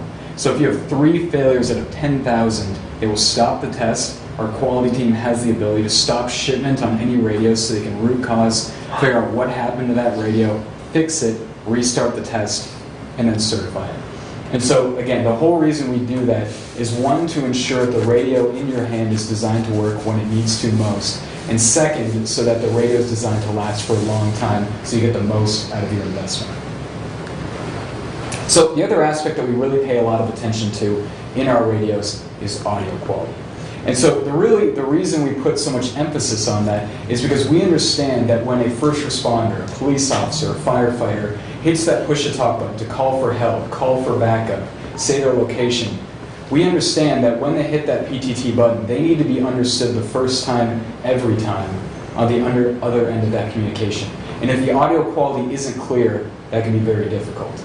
And the audio environment that first responders often operate in is usually very challenging, or it can be very challenging, because you oftentimes can be operating in low visibility, potentially high heat, high stress environments, which means you're not always going to be speaking in best practice directly into your radio or remote speaker microphone, and you're not always going to be talking in a very calm and collected voice as well. Additionally, you may run into environmental noise factors such as wind, traffic, crowds, multiple radios all talking next to each other, which can kind of cause that audio squealing noise. If you've ever heard a singer at a concert get a little bit too close to the speaker, same type of idea. And then even mechanical factors as well. We see this especially prevalently in the fire service, where you get saws, sirens, pass alarms, pump panels, which can cause, again, quite a bit of background noise. And usually it's not even just one of these, usually it's multiple, all presenting themselves at the same time. And so if you don't have a radio designed to cope with multiple different noise factors, it can be very difficult to communicate. And so the way we deal with this is something called our adaptive audio engine. And so really what this is a Motorola proprietary toolkit of different audio features designed at helping to cancel out all those different audio factors that I mentioned on that last slide. So adaptive dual-sided operation. Because we have multiple different microphones in our radios, you can speak into just about any orientation of the radio you want. And as you move the radio around, because those multiple microphones utilize something we call adaptive beamforming, which is really just a fancy way to say the microphones are always tracking where your voice is coming from, and also simultaneously where your background noise is coming from. So it's always elevating the voice, reducing background noise. Also with adaptive noise suppression. So I think the key here is that not only is the noise suppression extremely effective because we've trained the radios to know what pump panels, pass alarms, winds sound like, it's also adaptive, meaning that there's instances, for example, where you're right next to a fire truck. You're going to want that noise suppression cranked all the way up to basically give an intelligible or easily understandable message. However, if we're in a room like this today, you don't need noise suppression cranked all the way up. And so in that instance, it'll automatically lower it down to give a more natural human voice. And so the end user doesn't have to do anything. It's all adaptive and is handled within the radio and the remote speaker microphone. The last one I'll just quickly mention with wind porting. So you've likely tried to make a phone call outside on a very windy day, and I think you know how well that works, how well it sounds. So we have mechanical as well as software features built directly in our products that help cancel out that wind noise. So now looking a little bit at some of the different Apex radios and portable and mobile radios that we offer. So this is kind of the full family portrait, if you will, for our Apex portfolio. But the main areas we're going to be focusing on is the middle of the screen, which is the Apex 6000 and our Apex 6500, which are our high-tier single-band portable and mobile radios. So looking at the Apex 6000 first, we do have two different versions of this radio, which I a little bit alluded to earlier. So we have our traditional Apex 6000, which you see right here, and we have our Apex 6000 XE. So as I mentioned earlier, XE stands for Extreme Ergonomics. This is really our firefighter-specific radio. And so this XE series of radios is used by 24 of the top 25 fire departments in the country. And the reason that they use it is because it's really designed with them in mind. So the control top of the radio has enlarged knobs for volume, channel, and most importantly, emergency buttons. So it's easier to use with a gloved hand, such as a firefighter glove. Additionally, even the color has been specifically designed for firefighters. So that color that you see on that radio is called Impact Green, which is a patented color, which is the easiest color for your eye to see in a dimly lit environment. The reason we do that is that if you're in a very dimly lit room or very smoky room that has low visibility, if you drop your radio and the radio is black, the chances of you finding that radio easily are very low. With that green radio, it's going to be much easier to find that radio and pick it up and continue working.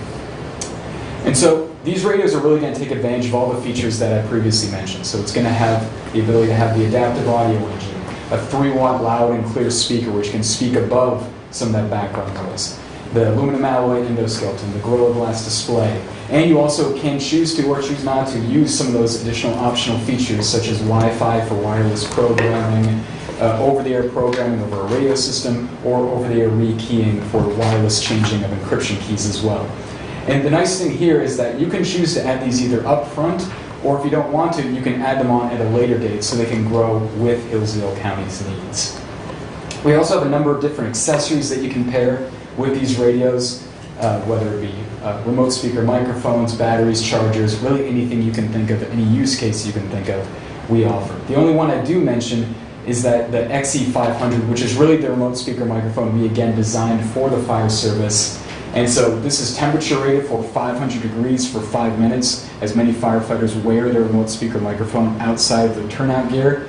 And the important thing to mention is not only the RSN, but the cable as well. Because if you think about it, if the cable melts at 500 degrees, it doesn't really do you a lot of good.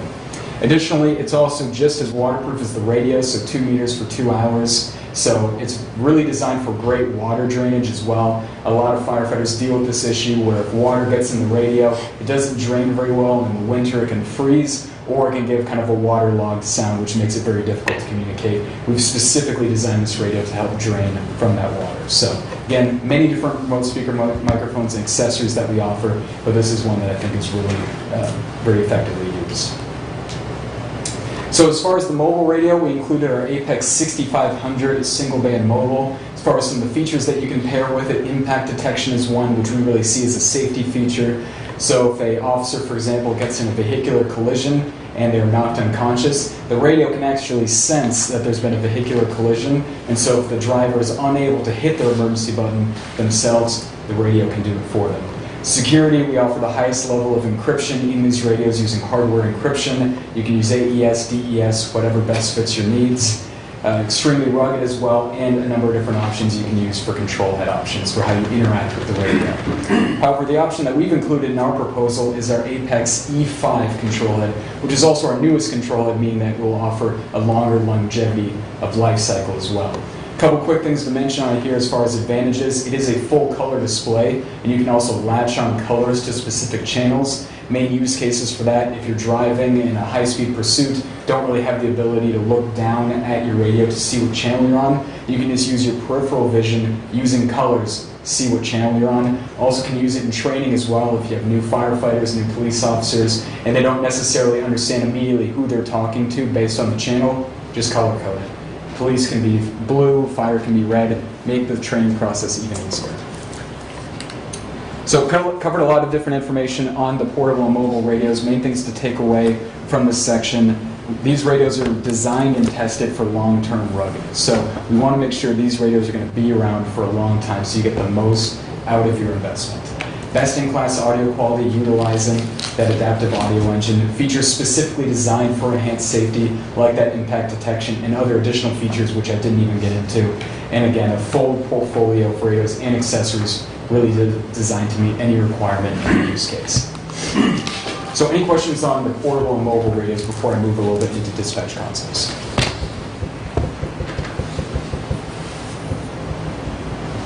Okay. So the next section I'll quickly cover is the piece of equipment that your dispatchers are going to be using, specifically the dispatch consoles. And so the MCC 7500E, specifically 5 of these consoles, is what's included in our proposal.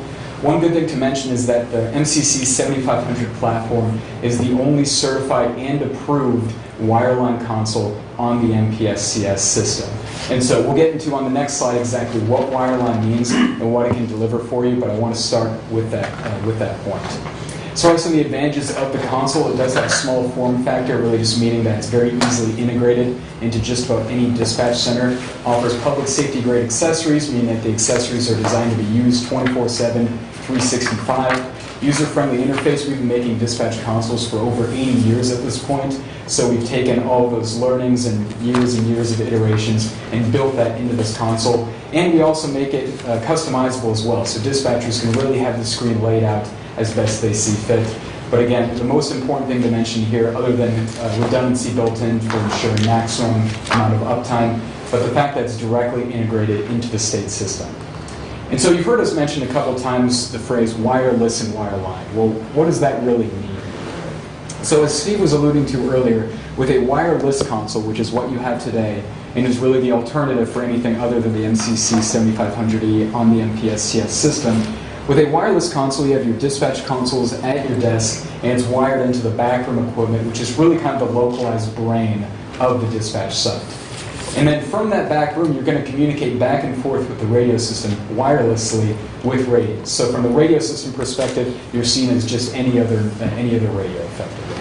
With a wireline connection, this is going to give you a direct network connection back into the brain of the system. And so you can accomplish that either with fiber or with microwave connectivity, for example.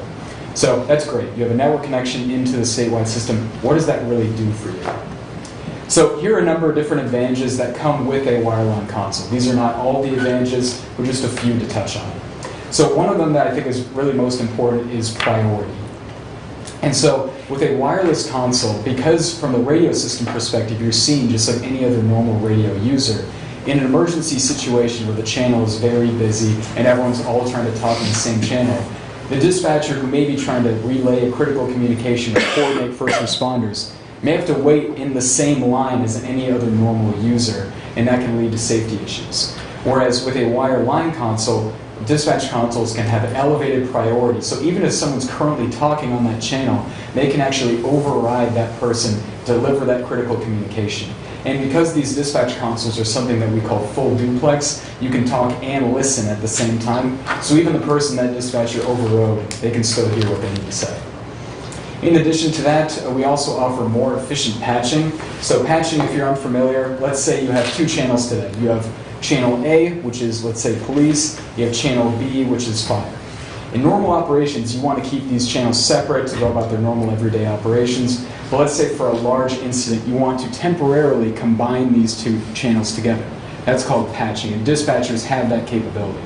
With a wireless console, you can still do patching. However, if you start patching together 3, 4, 5 channels, whatever it may be, for a large incident, maybe you have police, fire, state resources, neighboring counties, anytime anyone in that channel or in that patch keys up, it's going to eat up 5 of your channels. So that can quickly eat up much of your capacity.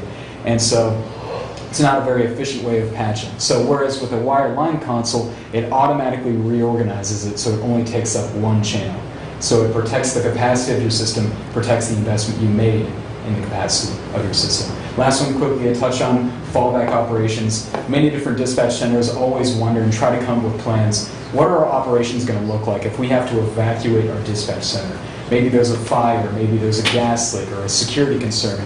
Where do we go in that instance? So now, because you have a wireline console on a statewide system such as MPSCS, you can pick up, go to another neighboring county that has a dispatch center, log in with your credentials at their dispatch position, and it will appear just like it normally would at your dispatch site. You can continue dispatching just like you normally would until it's safe for you to return to your normal operations. So again, enhanced flexibility with fallback operations, more efficient use of resources on your radio system, and also increased priority for enhanced safety as well. With that, now I'm going to pass it over to Frank, who's going to give us some closing thoughts. Thanks, Alex. So, hopefully the team has been able to kind of run you through what our general proposal has been, and it's about the system, the consoles, the subscribers, the microwave backhaul. And what we know is, you all are very focused. You have a problem. You have a radio system that needs to be replaced, and so there's a lot of focus on just, trying to address that problem. But the unique thing here is that as you try to address this problem, your decisions over the coming months are going to set a path for you for many, many years, and it will set a path of. As you look at your decision today, it will kind of dictate your ability to address things in other technologies as the needs of police, fire, and EMS evolve over the next 5 to 10 years. And this is where I kind of like to talk about that, beyond just the radio system, Motorola has worked very diligently over the last 5 to 7 years building an ecosystem for public safety. And within that public safety is what we call land mobile radio or your radio system. And no other vendor across the country provides more R&D dollars than Motorola in trying to build this. And so as needs are going to evolve, you're going to be able to take a look at that. So with that, what you see here is really kind of a 5-pillared system and what we call our integrated public safety ecosystem. And at the very center of that pillar are our customers, and hopefully you as our customers, and the citizens you serve. At the top of that, in another circle there and pillar is land mobile radio communications, which is what you all have been listening about for the last 2.5 hours today. And that's going to encompass your radios, consoles, infrastructure, and what have you. As you follow around, we have command center software. So again, dispatch, Motorola provides 911. If you were not aware of that, we do next gen 911. We also do CAD, records management, analytics, intelligence, all of those things that our customers are telling us that they want and need, and what we're starting to see as technology is driving. And the key part of this is that as we go to the third one, which is probably the most emerging piece of this, is video. Fixed video, mobile video, whether it's body worn or in a vehicle, access control for facilities, whether that's direct or remote, license plate readers. There's just a lot of demands. All of those, by the way, Motorola products. And so as we look at this ecosystem, what we work at doing is taking your investment that you potentially made in radio and then being able to leverage it as new requirements come about, whether that's 3 years from now and you want to integrate some other technology, being able to have that technology talk to one another, leverage the data points within that technology, and hopefully exponentially grow the investment that you've made. And then the last wrapper around all of those things is the manage and support services. Now we have a little bit of a unique scenario here with MPSCS. They have a phenomenal team of engineers, technicians, folks that can take care of this network. We provide high-level support along with hardware and software support to them. But they're the ones who, if you decide to join MPSCS, are going to be the ones who are coming out if there is an issue at your tower or whatever. They respond 24/7. They manage that through their network operations center 24/7. So they become the front folks for you all and have been in the last 30 years. So it's an environment that I think, as we look at this ecosystem, you're not only buying a radio network or potentially considering that from us, but also having the opportunity to, as your needs evolve in these other areas, have an opportunity to be able to grow with your technology needs. So I guess, our team's all here, we've tried to run through this, but really it's, why MPSCS and Motorola Solutions. And what I kind of have 6 key takeaways that hopefully we've hit on these along the presentation so far. But you heard it earlier in the presentation. 75 other counties have been in your same position. They've heard from Motorola. They've heard from our competitors. They've gone through their technologies, and they have chosen MPSCS. Now that's over a 25 or 30 year period of time. And so I guess what I would tell you is that everyone does feel they feel unique. Like this is our issue, and no one's ever gone through this before, right?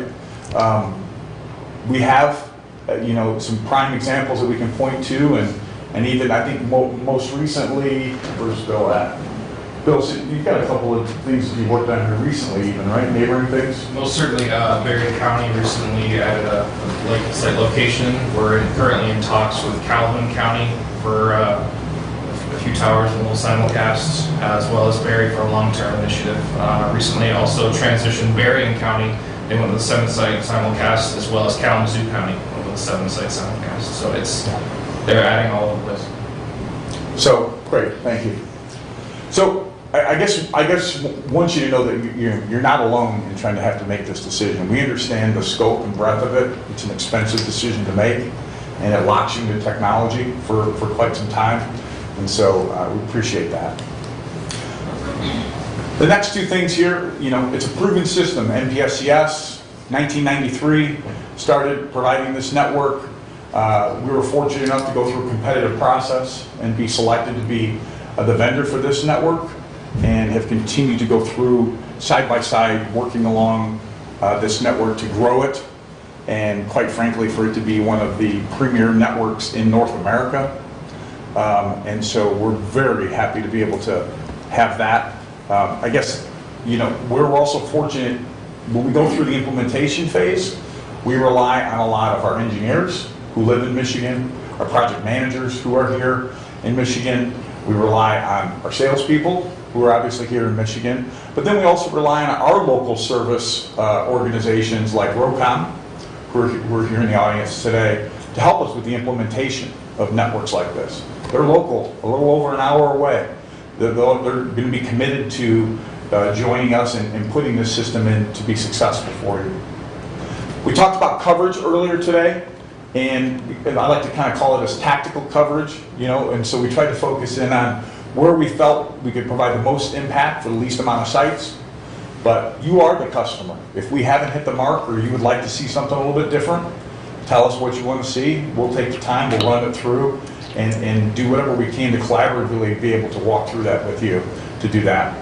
And as Bill stated earlier, your coverage doesn't end beyond the borders, right? You stay on your home network, your home system, and can continue to interoperate once you leave Hillsdale County. And we know that happens. Sheriff's departments take pursuits that exit the county. They go into another state, do whatever. Fire has mutual aid response that's outside of the county borders and has to be able to do that. Steve made the point, I believe it was Steve, our competitors are going to tell you that, sure, you can have MPS in your radio and you can have your own standalone system. And that's true.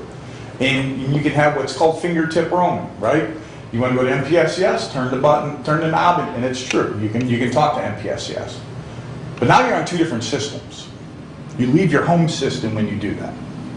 So if you go to MPSCS and you're working an event or whatever, you don't have the luxury of being on your home system anymore. Now certainly you could turn it back and go back to it, but now how do you know where to go back and forth? This is where operationally it can become a little bit of a challenge. So joining MPSCS provides that interwoven, seamless interoperability with folks not only in your county, but many of your neighboring counties. Design flexibility, I think we hit, which is really, you tell us. If we haven't hit the mark, we took a shot at what we think would work, but we're open to making any adjustments you'd like there. The comprehensive local resources to implement and support your network. I hit on the point about ROCOM and any other service providers, quite frankly. If we were to get into a jam, we have a service provider network that if we need to bring in additional resources outside of ROCOM for whatever reason, because we need additional help or whatever the case may be, that's the beauty of working directly with the vendor and not a partner, is that we own the business, we make the decisions, we make the products, we have great partnerships with our folks, but we have the ability to cycle up or down on resources as needed to get your job done. And really the last thing here is that choosing MPSCS really puts you in a position in Hillsdale County for this to be the last radio system you have to purchase. You get woven into the MPSCS network, you get woven into them, now you become part of their upgrade plan, their hardware plan, their software plan, and this could be potentially something that you don't have to come back to again. Now you have user device equipment will wear out at some point and you'll have to come back to this, but for radio, this could very well be the last time they can make that decision. I'd just like to say thank you for giving us the opportunity to come in and talk to you all today, and would love to hear any questions you may have for myself or the smarter folks behind me about our offer and whatever we can do. We really would welcome the opportunity to work with you all. So thank you. Quick question. Yes, sir. In terms of the radios itself that we see sitting here, they're single band, is that correct? And how many channels? I mean, talk groups? 'Cause- Yeah, I don't know the Yeah. terms. So talk groups. And I've heard a lot of stuff today. Yeah, Oh, yeah. man, I think it's probably over 3,000. Yeah, no, If- I've if heard it needed. before, and so there's kind of a reinforcement of what I already heard. Yeah. But there's still, it's, you know. You have more capacity in these radios than you'll ever need, quite frankly. So, I mean, it's, you know, it becomes a numbers game amongst the vendors. It used to be, you know, 550 and then 1,250. The reality is that we just have increased space to be able for you to put more talk groups in it. But, you know, a county this size will definitely not need that level of talk groups. Enough is the answer. It's enough, sir. That's a great way to say it. Enough plus growth. More growth that you'll ever see. So another question is typically a radio 10 years or until you lose it? You know, like anything else, what I would tell you is that, you know, depending on how well something's taken care of, you know, you can liken that to a car or something else, but our radios all day long run 10, 12, 15 years. Indiana State Police, now this is not this radio, but I'll give you an example. Indiana State Police, the mobiles in their radios that we're begging them to replace because they're no longer supported are 18 years old. That's, you know, so it really depends. Fire, because of the elements and what they're exposed to, and depending on how many fires they get, you know, you're still an easy 8, 10, 12 years. Annual operational cost. Annual operational cost. So, in regards to this, and I think when we get the public comment, I think that MPSCS can give you a little bit better gauge of this. You'll be responsible for taking care of your consoles, your user equipment, so that's kind of user equipment, taking care of your consoles. And then you'll have an agreement through an MOU with MPSCS, and that there will be a cost identified on taking care of the sites and some of the other equipment that's a part of that. But I'd really prefer for them to talk to that if that's okay. And I may ask kind of the same question I did. Again, I live down in the southeast part of the county. We have some pretty tall structures down there with drain systems. And both of you all look at either building new towers or using existing towers. Why don't we use some of that existing structures that are out there with large drain setups? Yeah. I'm going to bring somebody else up, but I'm just going to give you the lead into this, is that grain structures are not a desirable spot because of environmental stuff there. But I'm going to let maybe Marcus, you want to talk a little bit about it? Yeah, sure. It'd be kind of similar to like a water tower. You'd imagine it's already an existing structure that we can kind of tie into, but welding onto it and putting all the bracketing and also that kind of stuff, it's usually a nightmare. And, you know, we can bring conductors in as well, but the main thing for like a grain silo that I would see, I mean, you're reflective like on the one side. You'd either have to go like on the top, like a crown kind of structure, and then now you're building, you know, a walkway and also that kind of stuff, and then, you know, this. I can think of 2 facilities for sure in the county that are concrete structures, already have flat roofs, already have catwalks, everything already on them. Yeah, and I mean, like was mentioned before, like if you're like, hey, we want to get something closer to Camden, let's get off that rental tower, absolutely. I mean, the cost and say, like, let's build a new tower / let's reuse an existing building and wire it up there on top of whatever makes sense for you. But yeah, we'll take that, go to our civil group, verify what their cost would be on that, and absolutely you'd see, you know, a delta that should be positive in your favor rather than building a brand new tower for, you know, like you said, like that rooftop already has a lot of infrastructure in place. But we're assuming we need to bring all that steel, re-rig everything, and then it's also the structurals that the state needs to maintain, because we're also designed for, you know, certain wind loads and like it really boils down to the worst case events, right? So like we're saying, hey, we're installing into this, we need to meet this standard that, you know, the state needs and other areas need to make sure that 50 years from now it doesn't just topple over on it, you know? So thank you. And I think bottom line is, if you know, we can sit down, you want to collaborate on sites, we'll definitely take a look at it. I've seen some grain when people have said grain silos or grain, it's, you know, the old, you know, cylindrical, it's like, well, we just hang our antennas off the side and, you know, the things just get corroded and nasty. But if you have some other options there, we'll be happy to take a look at it. Again, we're open to that. You had Another no question question? on supply chain issues, you know, are you able to get all the steel? Is that, what kind of a delay is already built in? Yeah, so the fortunate part about this business in public safety is that we have enjoyed that, you know, we are a leader in the marketplace. We buy more chips than the other folks, you know, which is really the biggest challenge right now. It's semiconductor chips. We are every day since about a year and a half from now, that is the top of mind every single day. How do we manage supply chain? What are we going to do? How are we going to, you know, whatever we have to do to be able to do that. We have a very good handle on things, but I can tell you, like, even with our mobiles and portables as an example, there was a time 2 years ago, if you placed orders for these radios, we could turn it out to you in 2 weeks, week and a half, 2 weeks. Build them up, ship them out, boom, you know, and go. Now, if we don't plan, we're an easy 8 to 10, 12 weeks out for shipment. Because materials just, we can't build any stockpile, right? So the fortunate thing is being the place that we have in the marketplace, we do get priority. But you know, in the world we live in right now, supply chain is absolutely the biggest challenge that I think any vendor is going to have right now, for sure.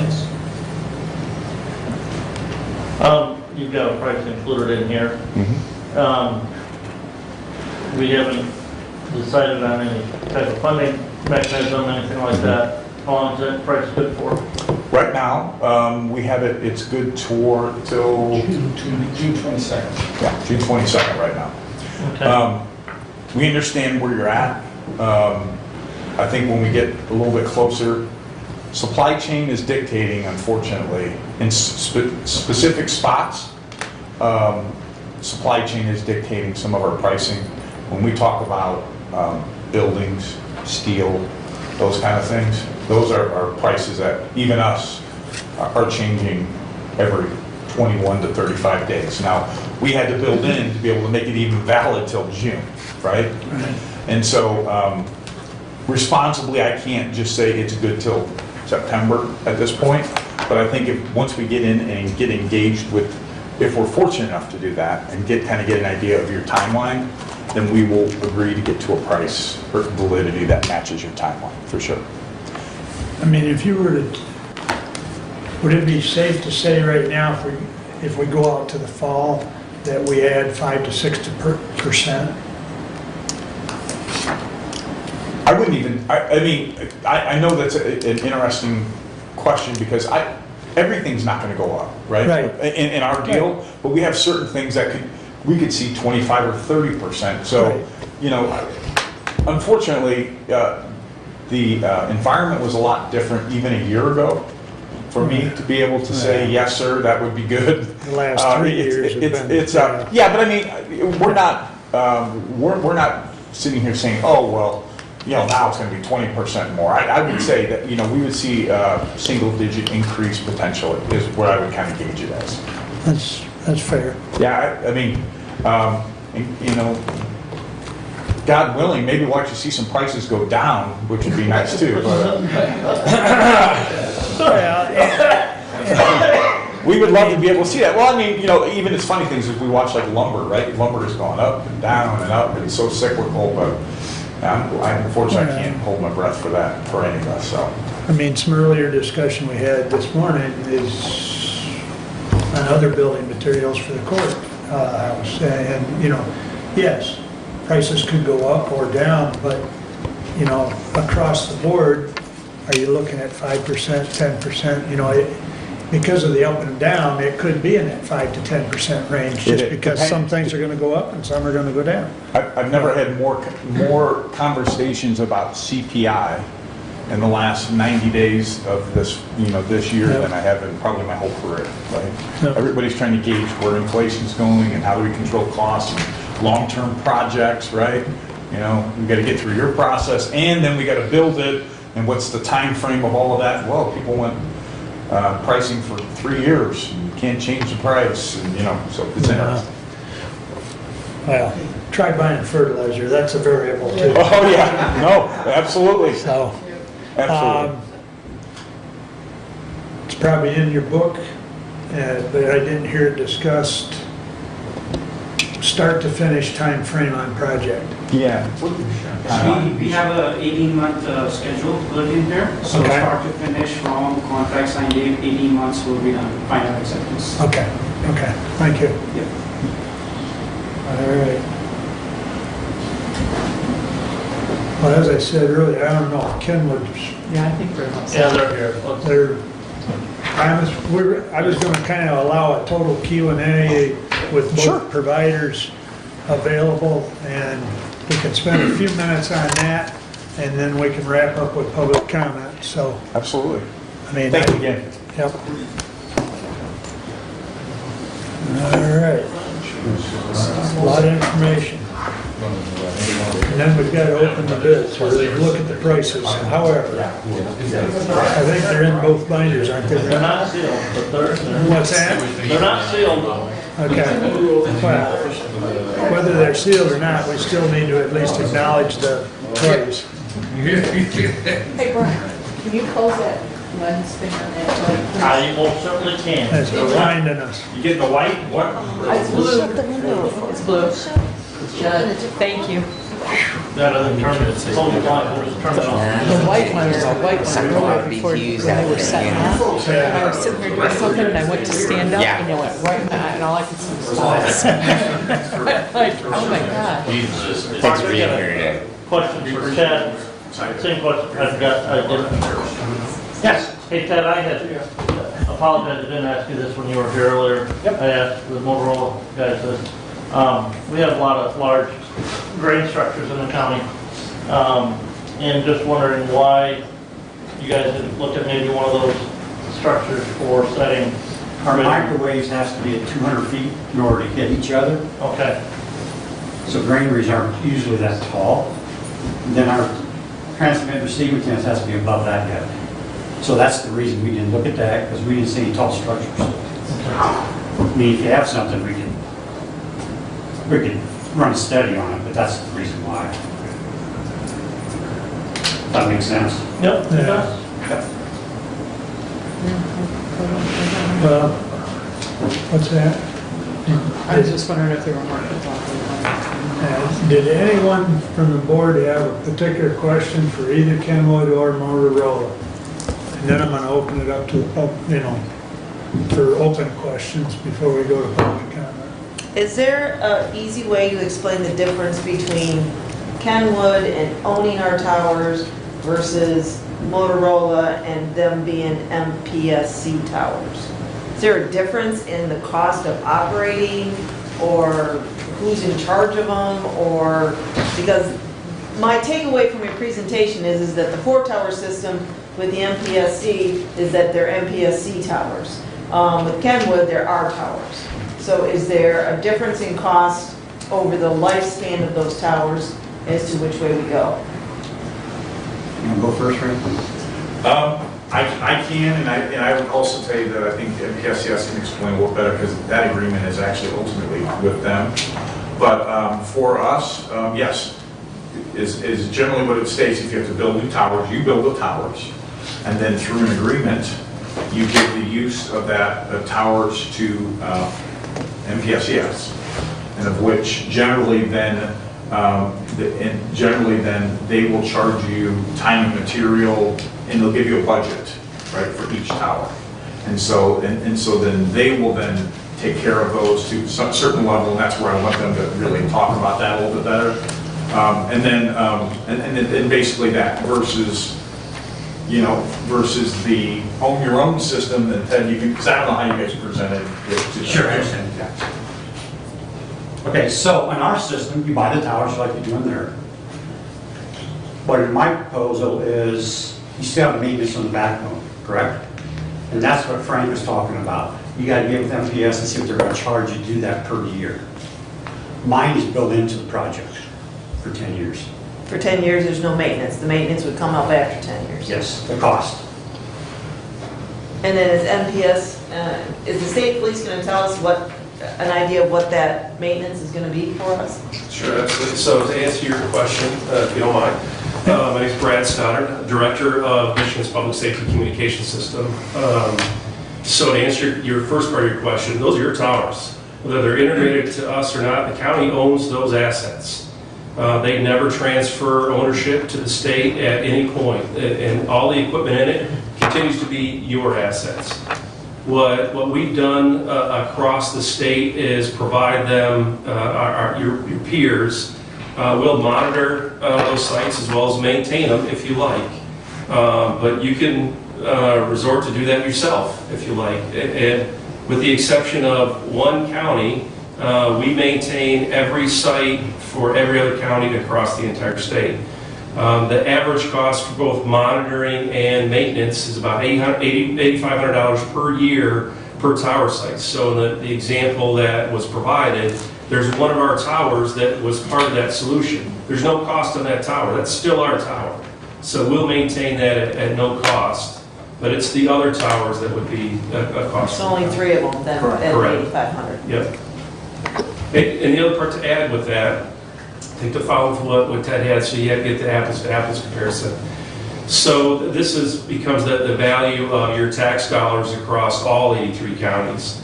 So we do an upgrade biannually across the entire system for all, let's say all equipment. It's what may need to be upgraded or replaced. So an example, I believe this cycle will replace almost 450, or actually almost 500 dispatch consoles at no cost to the communities out there. So this would be the PCs that run the dispatch console. So in that example, if you were on the system already, an upgrade to your system of your dispatch environment would be at no cost to you. Outside of that, that would be a cost. That's only one part of it. Much as I think both vendors identified, there's each manufacturer's equipment, and there's partner equipment, Cisco routers or HP servers, other pieces like that. They have a different timetable. That is part of what we have negotiated with Motorola over a long-term contract to make sure we're not only upgrading the equipment of the system, and it could be routers, servers, etc., channels as well as part of that. We went through a major life cycle a few years ago. But it's also the security part of it, the cyber part. We patch every dispatch console on the system today at no cost to any community out there. We do that because it's a risk to the system as much as it is a risk to the community. We've learned through the years that maybe 15 years ago, communities had their own radio tech personnel. They already had their technical personnel. That doesn't exist any longer. So that's where the direction that we've shifted. And it wasn't a shift of a state agency going, hey, this is a great idea, let's do this. That was the direction of the legislature. They made sure in 2000 for us to go out and do exactly what we're doing today. Educate their partners out there of the value of leveraging a single system across the state.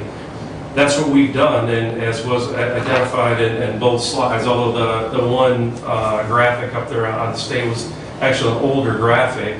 There's only a handful of counties, including yourself, or a little over a handful, including yourself, that are utilizing an existing or a different radio system today.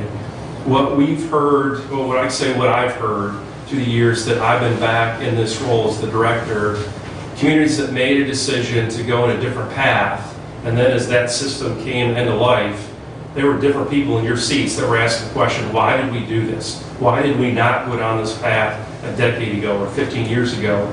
And I would use this as an example. It's obviously a much larger county than yourself, but from a fiscal standpoint, the county could go in any direction they wanted. Oakland County, they have their own radio system. They have a very significant subsystem that they'll be adding to the MPSCS. They looked at it the exact same way that you did. What is their not only the CapEx, their capital costs, but their OpEx, their operating costs, and what becomes the ancillary value of partnering with a larger system. What I would suggest is, as you look at this and make a decision, as you heard from both vendors, it's not just a decision today, it's how you look at this down the road. But there's plenty of your peers out there that have sat at the same table, heard in some cases a lot of technical information that may not have made a lot of sense. But that's where we're in a role to provide support to you. My office, whether you go in a direction of joining the MPSCS or a decision to build your own system, we're still here to provide some support because there's a level of interoperability that is needed between the systems. Now that's how we would see it. Now the ideal solution from a taxpayer is you're only funding one system. And today as a taxpayer, you're funding one system out there. That's the statewide system today. But at the end of the day, I'm not in your seat. You're faced with a decision from this community, and that is a local decision. I'm just sharing with you what I've seen across the state. Many that have been in your seat made a decision to go with the MPSCS. Thank you. As long as you've got the floor. Yes, sir. How long before MPSCS, Michigan's Public Safety Thank you. Communications. You're welcome. I get tongue-tied on some of these acronyms. So we're a border county, and it was indicated earlier that this system really doesn't communicate well with Indiana and Ohio. How long before that's going to happen? Sure. So this is not a state policy. This is an FCC issue. So the FCC limits my capability to interoperate or for you to use my system inside a bordering area and their frequencies. So what we've been working on as a much larger region, not just as we look at Ohio and Indiana, we've stretched this across our entire FEMA 6-state region, is how we collaborate in a much more efficient way. There's ways that you can do that today, from a dispatch operation to patch consoles across the community. Roughly about 2 years ago, my counterparts from Ohio and Indiana, we had our own little joint meeting, multi-state meeting, on how we can solve this problem. Because there was a lot of feedback that was happening, I'd say, your partners to the west, on how they interoperate within Indiana. Plenty of mutual aid, which I'm sure is exactly what happens here. The approach we've taken with Indiana is to almost set aside the restrictions from the FCC and utilize this solution called Critical Connect. It allows us now to put the tools in the hands right within, in this example, Thomas's hands. So now he can set up, when needed, that system-to-system operation and doesn't have to go through my office to make that happen. That technology did not exist 5 years ago. This is all brand new technology. So this unfortunate aspect we're dealing with is a technology issue, as well as a policy issue. We're using technology to bypass the policy, is what we're doing. But in Indiana, we've already tested system-to-system operations. So even as, use the example as Ted talked about, roaming between systems and between the safety system within Indiana, which is part of the IPSAC, what we're doing is even more. So you can actually roam from anywhere in the state or roam to anywhere in the state, and we've actually proved that that works. So an end user doesn't even have to touch their radio. They stay in the existing talk group and they roam in just like you would on a cell phone. They think of it in the same ideology that you're on a phone call, you roam from one state to the other, you don't have to do anything. In a radio world, that's the FCC restricts that. We found a way to actually make that happen. Ohio's a little bit slower from that perspective. We had a connection with Ohio roughly about 10, 15 years ago. Different leadership came in, they did not want that connection, so they disabled it. So this is where we deal with a little bit of politics that plays in this as well. The same solution that we're working with in Indiana, we intend to actually utilize across the entire FEMA region. So at some point we will have that in Ohio, but that's unfortunately, that's a little bit of politics. We may have given football once, so they discontinued that. I have a question.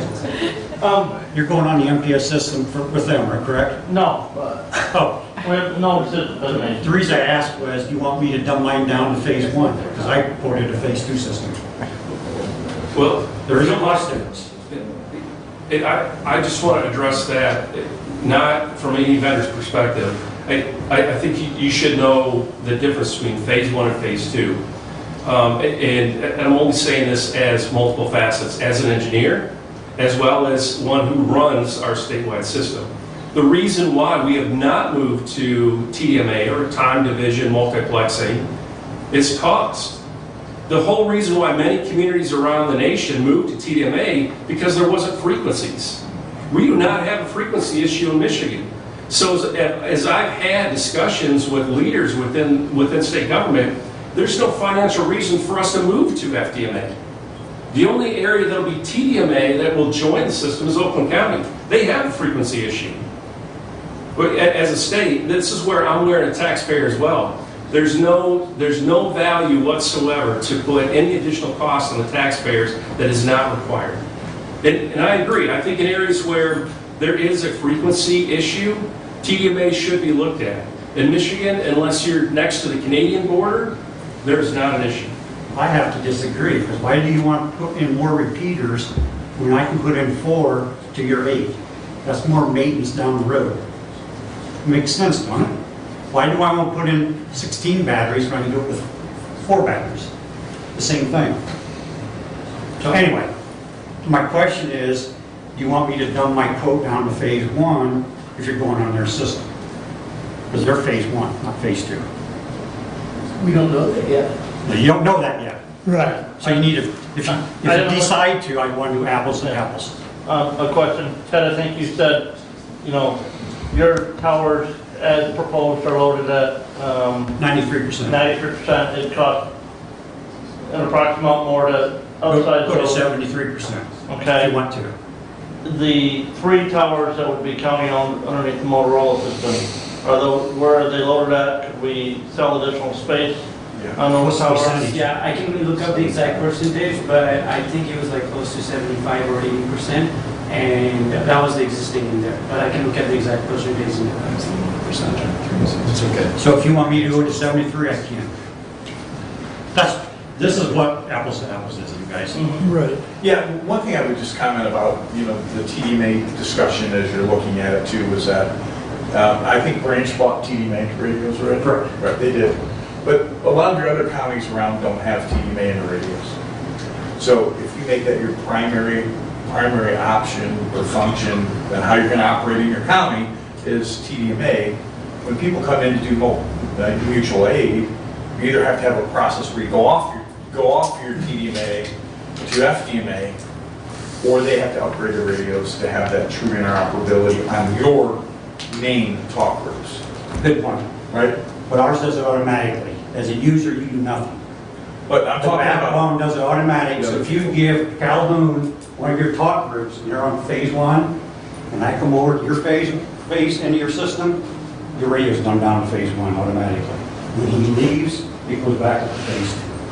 So you got it right, Frank, but it does automatically. That would shrink your capacity as well. If you use Capacity. fewer I would channels like and it to- dumps it down to phase 1, then you only have 4 channels.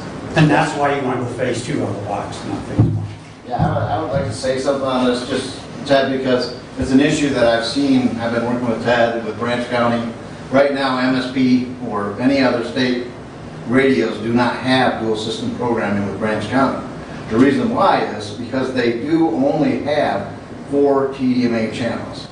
When they give an FDMA radio, which all the surrounding counties right now, within the state of Michigan, are FDMA, if they give them a talk group on their system, all of a sudden that 2 talk path channel becomes 1 talk path. And that's why they opted not to have that seamless interoperability, if you will, by changing systems. It only works one way in Branch County. The Branch County users have the ability to change channels and get on the MPSCS system, but not vice versa, because they would busy out their system. And there's other things that are being done in Branch County. They're for interoperability purposes, to listen to the surrounding counties. They're using patches. They're patching this FDMA channel and PSCS talk group onto their system. So, I mean, it's not seamless, is the reality of it. It's not seamless interoperability. It isn't? It's not. By changing channels and not giving the MPSCS users in the surrounding counties the ability to even operate on the Branch County system. Let's clear it up. Branch County does not want phase 1 come on your system, okay? they gave the option for the state police to upgrade their Motorola radios. They don't want to spend any more money. So what Branch County said was, okay, we will patch one of their top groups over on our phase 2, and it won't dumb down the system, so the state police can talk. So what you're hearing here is a little bickering back and forth. They're partly right, but they're not telling you the whole story, okay? Thing to do is go talk to users, okay? I have a question for Thomas. Both of these proposals include new dispatch centers for our councils for 911. Correct. How old are our current dispatch units out there? I want to say they were purchased 3 years ago, if I remember correctly. Yeah, they're new. There's some challenges there with that, closely with that. I heard that Motorola contract is going to be up in 2029. Maintenance. Maintenance, what impact does that have on this whole system? Just because again, 2029 is very far away. Sure. So, give you an idea, we've had a contract in place to support the system since 1995. So we know the system isn't going away either. We have, our own contractual limitations on how long we can write a contract for. So when we put this together, it was a 10-year contract. That's our contractual limitations, 5 plus 5 additional years. So we exercise all that in year 2 when we create a change order. So what we'll start in 2027 is another 10-year extension of that contract. So as you look at it, no impact on community.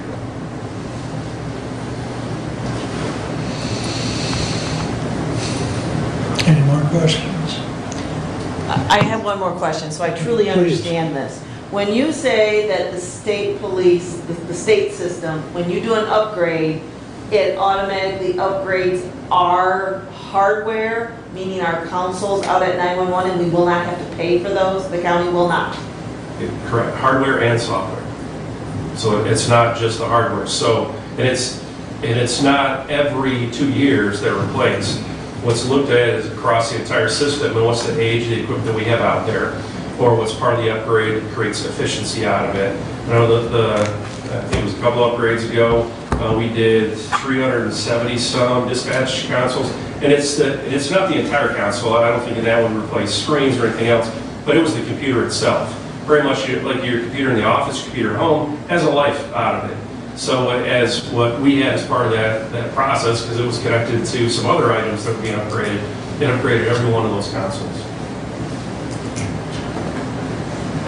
But what's key, I want to make sure everyone understands, it's hardware and software of the system. It's not, and just as both talked about channels and those aspects, the only thing that it's take everything in your sites, and, the RF, and then it also on our system, the microwave backhaul, we did the microwave backhaul as part of a larger project 7 to 5 years ago. Thank you. I've got just a question. Is the council here going to bring in the chiefs of police and fire, EMS, the end users? Is there going to be a discussion with the end users on any decision before decisions are made? We brought them in with our consultant, and then we've also had them part of our committee as we move forward looking at these 2 different proposals. So in other words, that we've had work groups with all of them. So we have gotten their input. And I have talked to those personnel in my commissioner district, looking for their input, their thoughts on the system. I cover the east side of Hillsdale County, so I've got Somerset Township and Chiefs back here. And they've upgraded their township to all 800 megahertz radios already. I also have On the MPSA system? Yeah. So yes. I'll speak to that real quick. So when we did that, Lenawee County and Jackson County were already going to the MPSCS system. That created a lot of issues for our specific township. Now, I'm taking my 911 thing off and put my Somerset Township on. That created a lot of potential issues for us because we were still in DHF. We mutual aid into Jackson County for EMS and fire a lot, as well as Lenawee County. So we had to solve a problem that we had in our specific township pretty quick. So we purchased all used equipment from a vendor out of Colorado and proceeded forward doing that. So that was a challenge at our local level that we had to take care of. In my own home township,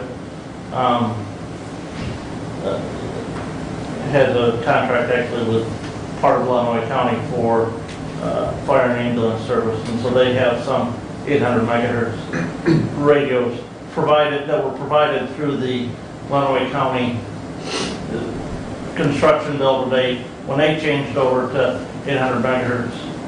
So the state police, we would be very hesitant, and we would have to have some more background information on subscribing to a second network that's outside of NPSCS. There's concerns with scanning because we do work statewide and we do respond through communications with all other entities. There is a scanning issue between the two systems, and it all has to do with tower affiliation or system affiliation.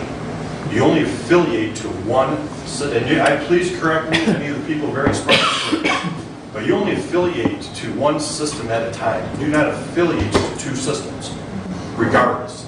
It takes time for that radio to re-affiliate to a secondary system.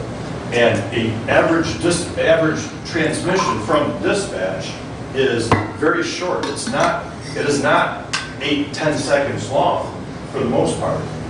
The potential to miss communications is highly probable because of an affiliation issue. If technology fixes that, then we don't have an issue. Yeah, they don't have an issue here because I incorporated that in. You'll use the same one you're using today, same channel. I understand the same. How are you doing that? It'll be into we'll have to talk to it into our system. Right, via patching, right? It's not patching. Are you using ACUM as well? ACUM is not patching. It's patching two disparate systems using a device. It's not a console. It's an ACUM device. It is still patching. So it's not. I'm stating the facts. You can do the words, but it stating the does facts. work. It does work. Well, that's how you're going to get away with the dual systems and get priority. So there's no doubt on that, but you still do not have seamless interoperability. I mean, J&K offers a solution for an ISSI. That would actually be seamless interoperability. The problem is with that is it's only an ISSI that's been sold to Branch County.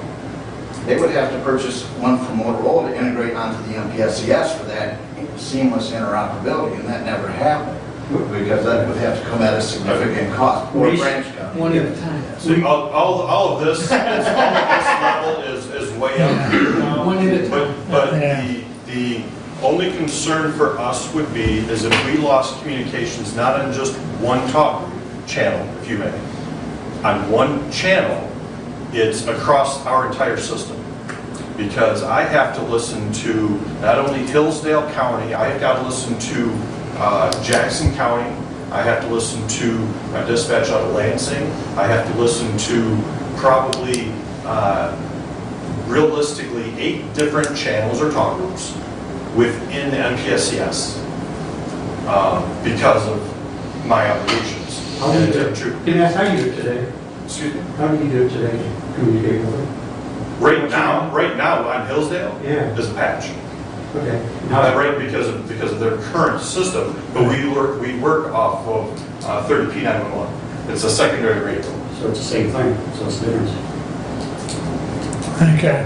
Well, it's not, but in any event, I think we want to move is there anybody else, as far as the public, that wants to ask a question or have a public comment? I mean, I think I've allowed just about anybody to speak up to this point. Go ahead. I'm Dave Ox. I'm the 911 director in Wanawe County, just to your east. And first of all, I want to thank the board for being at this point and entertaining the idea of a radio change, because I will tell you, your current VHF system is not good. And no offense. Ours was not either. We were on VHF too before we switched over to the MPSCS system. I had reluctancies. I've been the director there for 11 years. I was reluctant, cost scared me for one thing, but we had some good conversations with our board. Our county commissioners were in your seats, and they're doing exactly what you're doing now. They listen to everything, made informed decisions, which, I strongly encourage. But I will tell you, going fast forward, after being nervous about things, in fact, when they were giving the presentation about the map, I always hate when they show the map because it's got those colors in it, and you say, how does that look good? Because I questioned it, to be honest with you. I'm like, it doesn't look, it's better than nothing, but You're spending $10 million to put around the system. You ought to have coverage everywhere. Yeah, I want to see it. I want to see the perfect color, and they're, guaranteeing us, the high rates. Well, I'm telling you, now that we've been on the system, we don't see failures. Everything that they told us they would do, they have done. MPSCS is excellent to work with. They're always there taking phone calls for us if we have any questions. If I want to change something in our councils, simple phone call to Todd. And he'll do it right from his seat where he's sitting. Just makes the changes. They don't get irritated with my questions or anything like that. I get phone calls when our gas tank is 30%. I get a phone call. Hey, your gas tank's down to 30%. I don't have to look at it. They tell them. They're monitoring stuff. That's what we pay them for. But I'm just saying they do come through for us on all that. Now I'm going to throw my other hat on like Tom's, because I'm with the Addison Fire Department as well. I'm the deputy chief there. Been there for a long time. So we actually have coverage in your county. We cover Wheatland Township. I don't want to blow the idea of 4 towers, because you do need the tower coverage. By no means am I saying that, but I am saying that the way your system is right now, we're using it in your county all the time in Wheatland Township. We don't have failures in Wheatland Township. It's working fine. We come all the way to Hillsdale Hospital a lot of times. We're using it at Hillsdale Hospital. We're using it as we travel through your county. Sometimes, we're leaving Hillsdale and Gorgeous. We're using that radio system. But do you need the extra tower? You do. But I'm satisfied with the way the 800 is working. I can probably take my port, I know I can take my port right now and talk to my dispatch center, no problem. I questioned some of the coverage when we first went on it. We've been on it for 2 years now. One of the first things I did is I took this very portable radio. I was at home in my living room when I lived in Addison, and our ambulance was at U of M Hospital. They were on a portable radio inside the hospital, and I called them and I talked to them, just clear as day. So what an improvement. So definitely you're on the right track, and I'm so glad to see that you're making this move. I'm looking forward to the interoperability between counties. As Tom said, Somerset and Addison work together a lot. We did create a challenge when we switched, but Somerset kind of moved with the times and did what they needed to do to make it work. The other thing I want to touch on, there's so many things I could touch on, but there is one other thing that I want to touch on. And again, I'm not an expert, and I'm just a user, but I think it was kind of made to sound like, because our county borders Ohio, I know you guys border Ohio and Indiana, and I think it was kind of made sound like we're dead in the water. We're not. I have Ohio in my radio. We've got permissions through Lucas and Fulton County. I have their talkers. Morenci Fire Department goes in, they have territory in Fulton County, and they use our radios and communicate with Fulton County.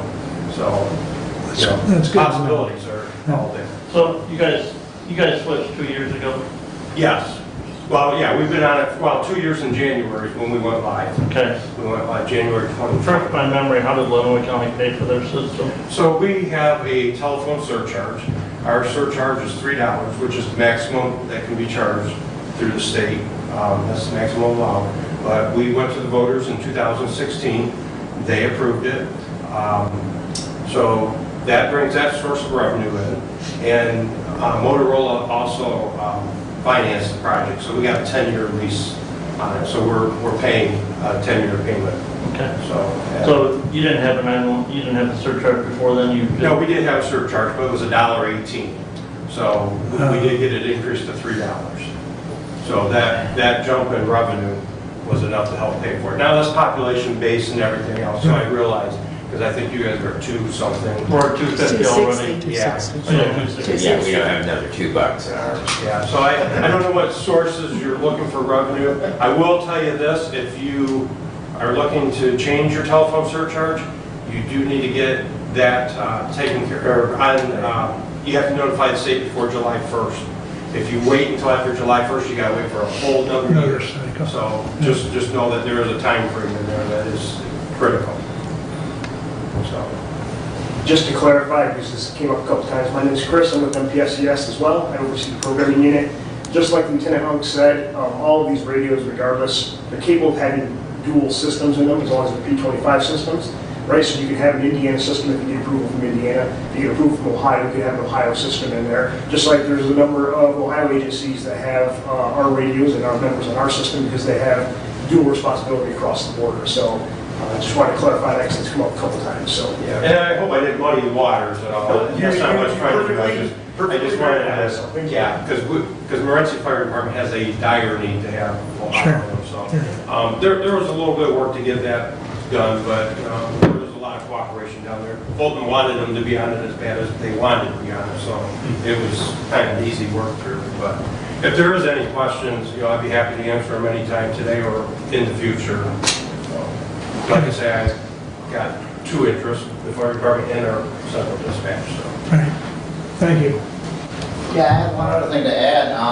Just because when you're looking at your infrastructure, you're looking to build out here, with the MPSCS, you're not limited to the contours of your county.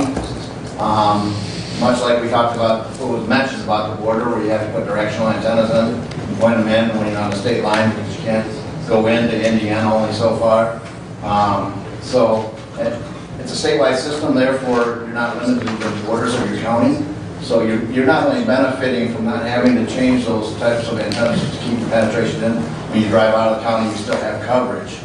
But also, all the surrounding counties that have infrastructure, you're going to benefit from that infrastructure as well. So as they add infrastructure around you, MPSCS infrastructure, if you're on the MPSCS, if they're within your bordering area, you're going to benefit. Right now in the Southwest region, my name is Rich Bell, I'm out of the Southwest region with the MPSCS, and Cass County and St. Joe County, they're actually went into a joint venture where they're building a site that's going to provide mutual benefit between the 2 counties. The site will actually reside in Cass County, but it's going to provide beneficial use to both counties on that border, for both of them. So they're sharing those costs. So there's that partnership there that you'll have as well as you grow out infrastructure and those long-term benefits. I just kind of wanted to point that out as well. Well, it wasn't too many years ago, we had some discussion with Lenawee and with Jackson to make a 3-county. Yeah, same idea.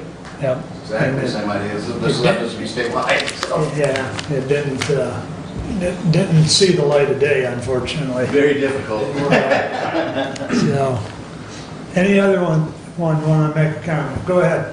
Just because there was a lot of talks towards the map, just to kind of clarify and stuff too, because I know there was lots of discussions on just existing coverage, right? So what I had to show you and what I had to guarantee and what we had to say, like legally binding, when we go and test that, that's at least how good your coverage would be. I have to, just as an engineer design, it's like your worst case scenarios, right? Mm-hmm. We have to have some kind of wiggle room. So what he was saying, we went with a 4-site, maybe they could have done 3-site or whatever. What we said on the proposal that we're gonna need, I can't remember, but I did do their system as well, the 95% or whatever. When I actually tested it, it was 98 or 99. We overshot, but it wasn't to the effect of like saying like, oh, we didn't need that extra set. It was to emphasize we met exactly what we wanted to provide for you guys and better, you know. So that map, like they were mentioning, it's like you could take your portables out today, and it'll be like, hey, why is it showing only on street, but I can get in this building I get over here? Well, yeah, it's around this corner or whatever else. Like we had to go worst case, and it's an Upmore HQAI, some software used. It's actually in testing in Japan. So really large skyscrapers, we've done this for years and years and years. So bring it down to like this kind of level and everything. Yeah, it's a simulation, but it's only so good for these smaller residential houses where usually will observe better results. So sorry, I talked a little bit longer on that, but the maps, just like their maps, you know, we have to set it somewhere and then provide it better. Well, there's just, I think it's already been mentioned, we've got a lot of information to look over and probably more questions than we have answers right now. Sir? I'm Mike Armitage, I'm Director of Calhoun County Central Dispatch. A lot of things have already been said, so I don't want to repeat, because I know you've had a long day already. I did deploy MPSCS 6 sites simulcast, or 5 sites simulcast in Eaton County 2 years ago. I was previously director there. I think there was a question too about subscriber fees. One of the things when you come onto the MPSCS system is because you're bringing infrastructure to the project, you're bringing the radio towers, the shelters, you know, obviously we went over the ownership already, but because you're bringing that value to the system, you do get system credits. And for user radios to be on the MPSCS system, I believe it's $250 upfront fee to bring those radios on. So if you buy a radio on your own system, you want that to have MPSCS in it, you're going to pay that $250 per radio upfront fee. With bringing in infrastructure, you get system credits that you can use towards offsetting those fees.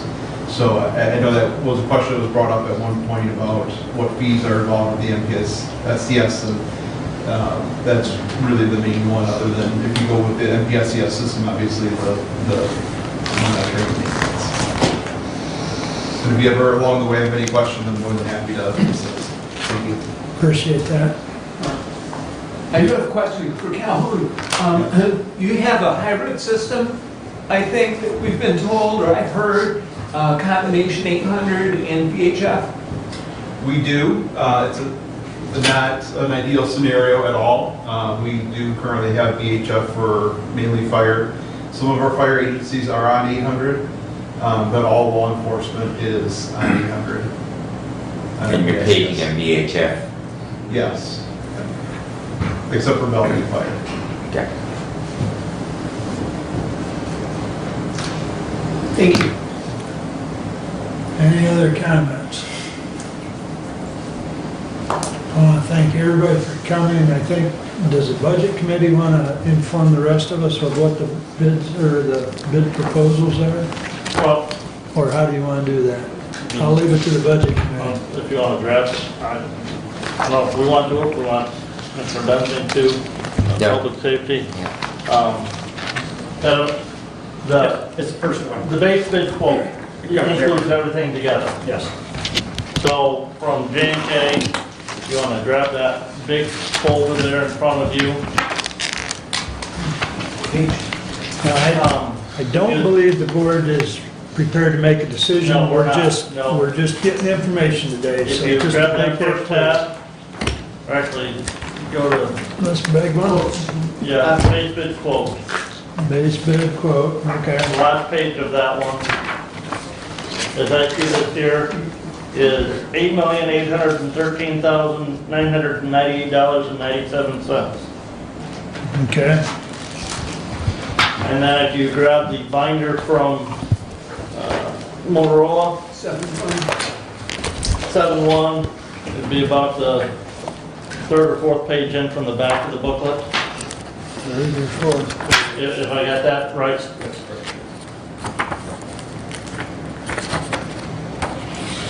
The Michigan Deal contract price, total, with discounts and everything, $9,698,967.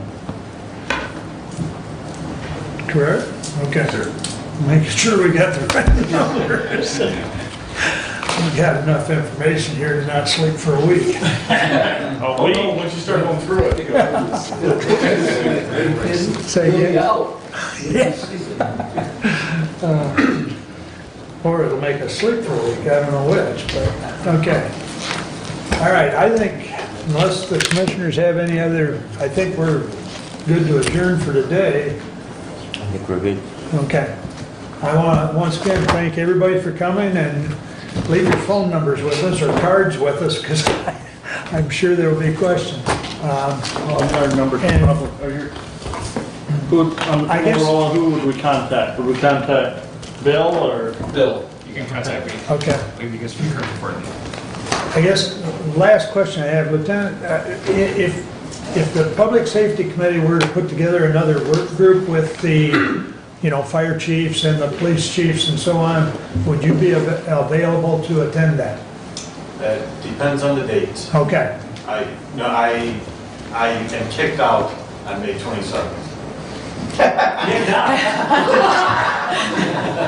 Congratulations. Thank you.